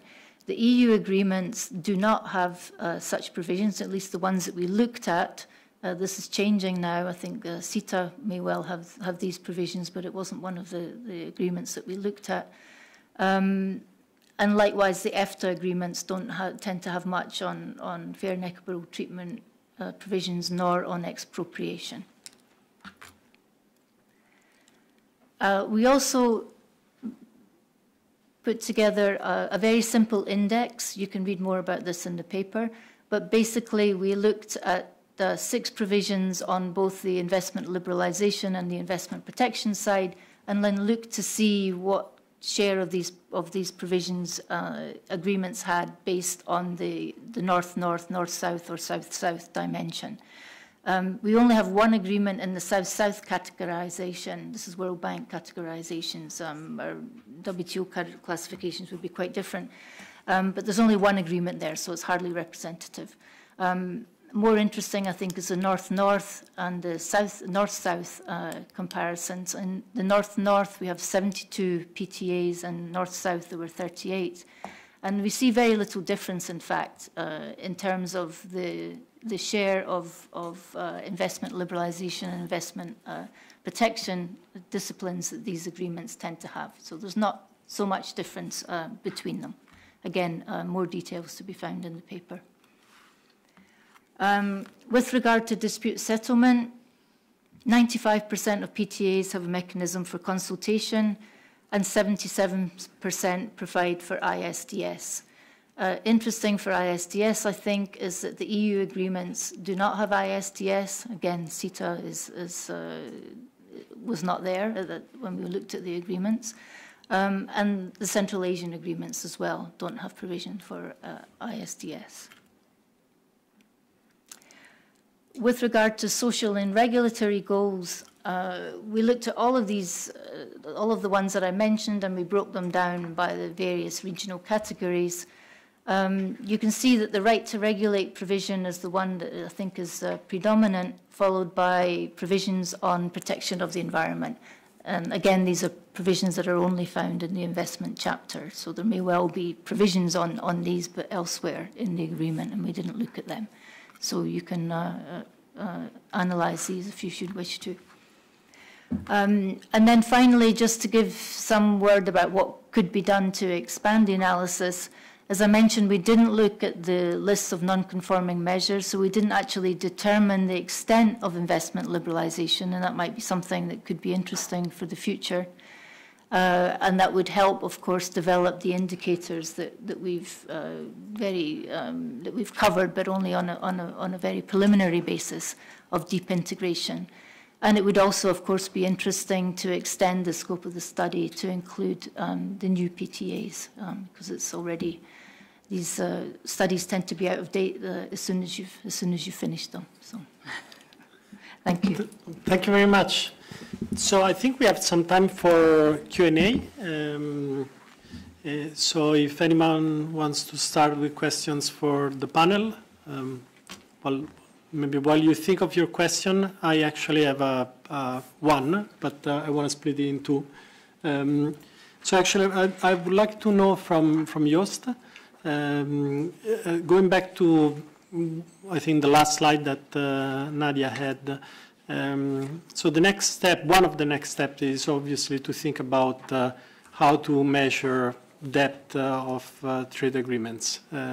So we have all this detailed information for these various policy areas with different kinds of questions. And my question for you is from a legal point of view, what would make sense? How would you approach this question from a legal perspective? I know it's not an easy question, but That's what I would be really interested in knowing. And similarly, Marcelo has done a lot of work on the NTB side, which has a similar flavor because NTBs are come in all shapes and forms.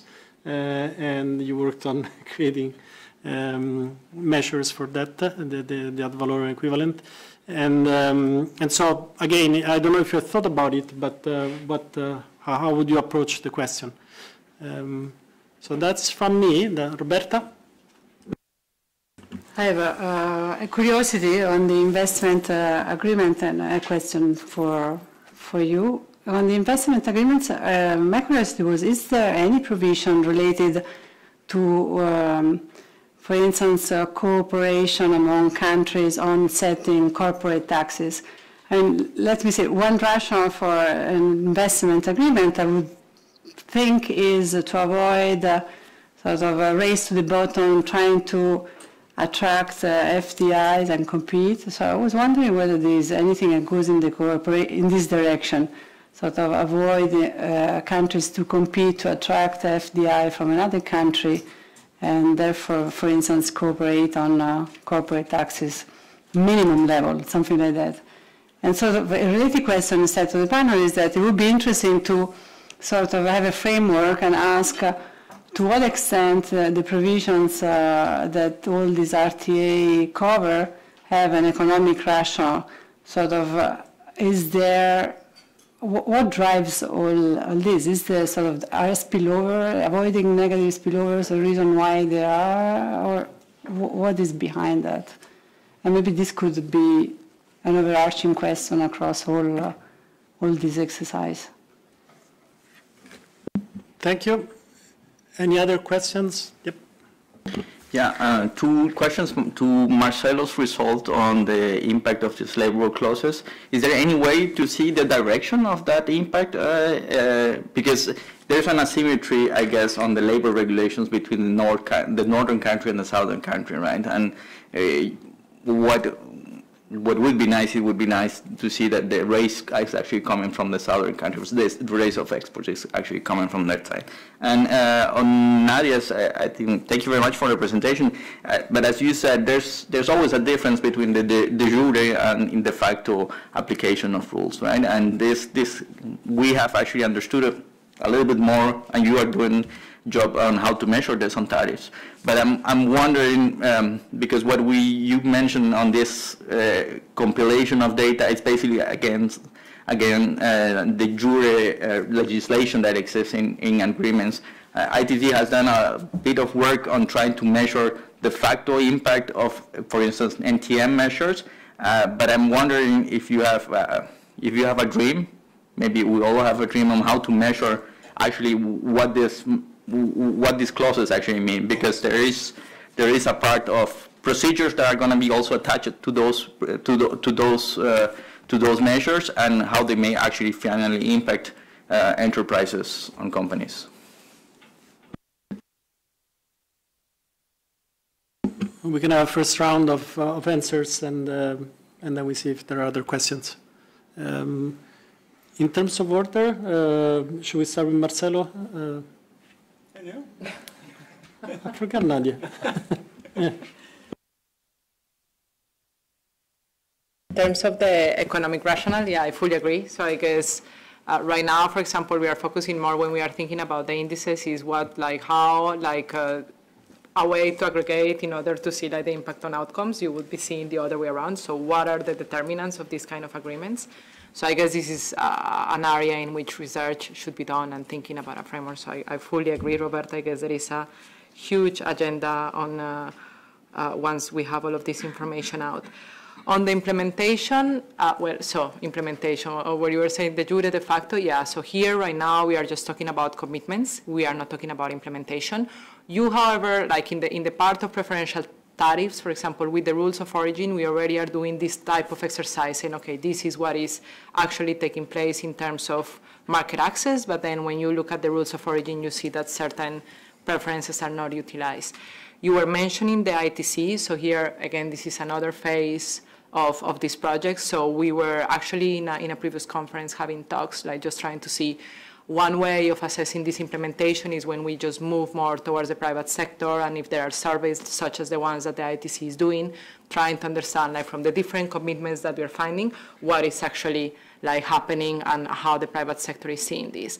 Another thing, for example, would be that for certain areas, there is information on indices. I am thinking right now about IPR, for example. There is this Spark index. So already there are certain things that could be done, that there are indices on how, like, for example, the IPR, I don't know how to call them, they wouldn't be restrictions, but the IPR laws that are taking place. And then when we just compare them with what is, like, with the commitments that are in an agreement, and see how they behave together. Also in the ILO, you have like certain variables that capture these labors. So I guess there are exercises that could be done, but yeah, this part of the exercise, we are focusing on commitments and not on implementation, and for sure it's an important issue just to take into account in the future. Great, then next. What's up? So let me jump on what Nadia was saying. So on the de facto impact of these labor clauses, of which I know a little, not all the provisions in trade agreements, but labor clauses.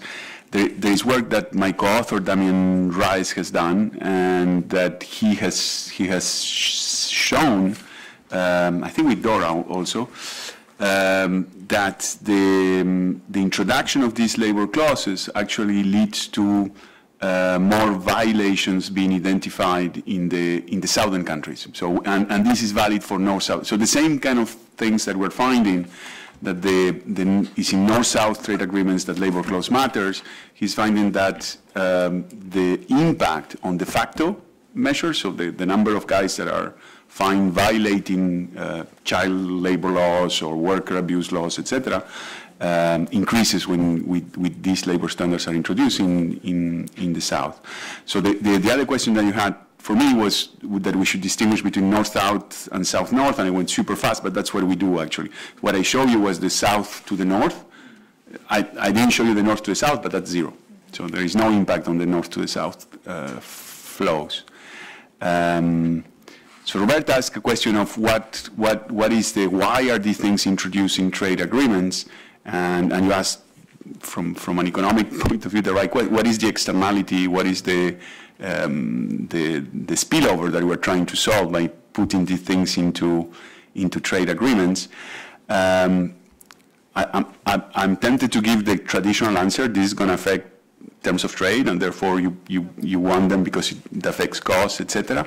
But I think in the case of labor standards, there is a more obvious one. So as a consumer in Switzerland, I want to know that when I import something from Uruguay, that product is produced in a way that is respectful of worker rights of my family in Uruguay. So, and that externality, so that's an externality that goes through the consumer and how the consumer feels about his consumption. And so what you're solving is an information problem. There is an information asymmetry problem. There are other ways you can solve that as information asymmetry problems, fair trade and things like that can happen, but regulation through labor standards, it's one. And to answer Michele has asked me this question about how would I do about many times, and I always give him the same answer, which is going to be not the same answer that Jost is going to give him, but I'm data-driven. Let the data speak. Let the data tell you what is restrictive and what is not restrictive. And there is a doctoral student in Geneva working exactly on that on NTM. Is Jean-Marc Soledad, who is computer scientist, and he's doing machine learning stuff to try to using data to determine what is restrictive and what is not restrictive. He's doing it for some type of NTMs, but the same kind of questions can be asked for any of these provisions here. So I was looking at the number of provisions in investment or on asylum. They are infinite. If we go with our statistical tools to answer the data from a data perspective, it's not going to happen. So these machine learning things, I think they're providing. I'm not sure whether it's going to work, but they're providing a way of doing this using data. And sorry, just to react immediately, but basically implicitly also what you're saying is that it makes sense to do it with respect to a certain outcome variable. So when you say that your student is doing protectionist versus not protectionist, it's obviously the outcome variable is trade. But as you were saying for the labor standards, you can think of other outcome variables that have nothing to do with trade. And so it should be specific to, okay, yes? Well, that would be the dream, no, to do it that way. So I wouldn't have a different view on this. I mean, if you push me on, okay, how can we label a PTA as deeper or not as deep as another? I mean, there's now we have so much detail now that we could go your way. Or if you want to make a proxy, I mean, for each of the issues, asylum, investment, TBT, you could ask 1 or 2 questions, right? And then give a point, yes, no, and get at a total score of, I don't know, 100. And just some of these issues are like, you spend a lot of time on the definition of investment, which, I mean, I'm totally with you, but it doesn't make much of a difference in terms of what is covered. You just get at the definition from an asset or an enterprise, but in the end of the day, it may not be deeper or less deep. So you'd have to pick 1 or 2 questions that are really fundamental. Like, does it include only protection or also establishment on investment? Or on asylum, do you have visa quotas? Or do you deal with people looking for work? So, but it will always be a subjective proxy. But I wouldn't, I know it's kind of strange for an economist. You spend a lot of focus on, is there binding dispute settlement, yes or no, for labor provisions? I don't think it matters much. These things are never litigated, and it was litigated once and it was a complete failure. You could argue, I think, very rationally that the EU model of stakeholder engagement, softer engagement, is more powerful than the US one of, we'll hit sanctions on the head, or we will sue you. They've only sued once and it was a failure. So to focus too much on your enforceability, I don't think that's really saying much on the deepness or the actual impact. So ideally, I'm completely with you. Let the data speak, and if we have so much data, we can put a computer to it. If not, you could find a point score per issue, ask your authors 2 or 3 things that really make a difference. Out of 100, how much do you score? I don't know how Desta does it, but they've done it, right? But I'm sure they also took some very basic proxies. Okay, John? Yeah, just to follow on from Juice's point there, I think also important is to look at the issue of implementation, because it's one thing to see what the agreement says on paper, but we know very little, in fact, about how these agreements are actually implemented, and I think that's key. Other than trade flows, of course, you can look at, but some of the other aspects are much more difficult. Roberto, you had a question about corporate taxes on and whether that can be used to attract FTI. To be honest, that wasn't something that we looked at. It wasn't one of the parameters that we had in the template. But it seems to me that that's something that you could look at, particularly if you were going to extend the project to take a look at investment flows. Then that might be something that could be of interest there. But it's not something that I've looked at myself. It's not something that we've. It may be that there is something in the agreement about that sort of thing, but I can't think of any specific examples that I could draw you to. Just on that, I think it's a very good point, but all of the investment agreements and investment chapters, the problem they try to deal with is, or the assumption they start off from is, countries will restrict foreign direct investment. They will discriminate foreigners. They will keep them out. But you're absolutely right. If anything, today it's more that countries want to subsidize, want to give tax preferences, want to attract, and have a race to the bottom to attract investment. But that is nowhere. I don't know of any investment chapter or BIT that deals with this. But from an economic perspective or a political one, it's probably the best question to ask. I mean, look at the US. President Trump wants to attract as much as investment as. His point is not that he would keep them out. It's the opposite. So the politics are changing, but the legal regime is still based on a very old assumption of you'll want to keep them out. And the problem is, as you say, it's more we have a race to the bottom because we all want it too much. Yeah, actually, a quick follow-up question. Is there very often references to international tax treaties because that would be the reference to those treaties could create the link? No, not that I can think of. Okay. So other questions? Yep. Thanks very much. My name is Soledad Leal. I'm an independent consultant and former trade negotiator for Mexico. And thanks very much to the panelists for the presentations. I would like to ask a question to Nadia concerning the presentation she made. I'm very curious, Nadia, if you could give us an example, please, when you mentioned the coverage about the WTO minus provisions. I would like to ask you how frequent those provisions are in PTAs. Thank you. Take other questions or not for now? So no. Thanks for that. So right now I don't have an exact answer to you, but because one thing that that is important to highlight is that from the across all the different disciplines that we did, the general templates, they were very harmonized across the different disciplines. With these specific questions, in some cases they were answered. In some cases, I guess we are still in the process of putting them together. But I would be happy. I can easily go back to the data once we harmonize it all and just try to understand. So this is why right now we are not showing anything on WTO plus minus.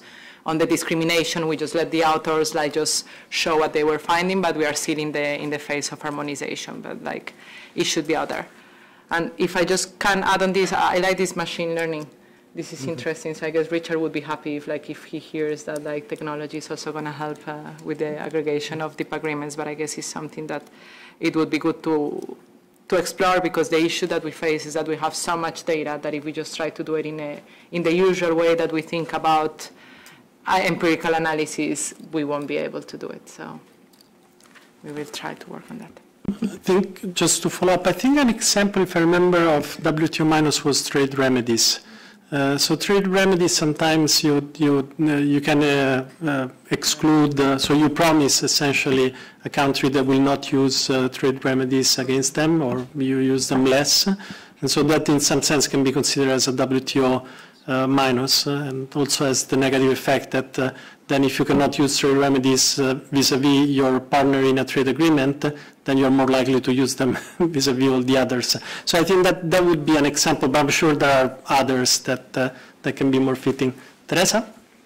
Thanks, Michele. I just wanted to contribute a little bit on the discussion of what do you mean by depth and how to measure it, and to suggest just think about, I'm not saying it'd be easy to do, but think about going back to the original definition that comes from Richard Blackhurst when he talked about the Uruguay round agreements going deep inside the border, that traditional trade agreements are at the border measures, but with the WTO they go inside the border. And just to think about the legislature in general and what they have to deal with and how much of that is impacted by trade agreements. I don't think that'll be easy, but I think it's important to have a clear concept of what one might be trying to measure, because I think that the definition has morphed into impactful or effective. And you're trying to pick out some things, or your suggestion, pick out the two most things that affect trade measures the most, but the original discussion of depth and what is a deep trade agreement is about how much it affects national legislation, and one way to do that would be just take a map of what national legislation is not affected. I'm just thinking of coming at it from the other angle, just as a concept. I'm not saying at all it's easy to do, but it's important in economics to have a clear concept of what you're actually trying to measure. Just a suggestion. Thanks. Any other questions? Otherwise, if it's okay, I'll give Nadia the last word, since she brought us all here. We have a second part now. Yeah, no, thank you very much. So I guess now, after I talk, I guess Teresa is gonna talk about the next event that is coming right now, the next presentation that we have. But I wanted to take this opportunity, and it's good that we have everybody here, from the collaboration that we have been having with the different experts from the different institutions, academia. This, as you can see, and I guess it's also the challenging when we are thinking about integrating all of this in one number, one index, is the disciplines are so heterogeneous and so different, and the impact is positive, negative, like if we think about trade. So I guess this is a very good opportunity. I see right now, like here we were talking about a second phase of our work, but I still believe it's the first phase, because when we are going to think about all the analysis that can be done and the assistance that can be provided to countries, this is really key. And thanks a lot for the panelists that we invited, and they wanted to come, and I wanted to give a special thanks also like to Teresa and to Angelica for helping us organizing this panel. So we hope to, for the people collaborating with us, they're gonna like receive many mails from now, like for the publication of the handbook, like on editing and etc. And for the rest, we hope to like soon, like let you know when we are gonna launch the data sets and the handbook with all the chapters. Thank you. Thank you very much.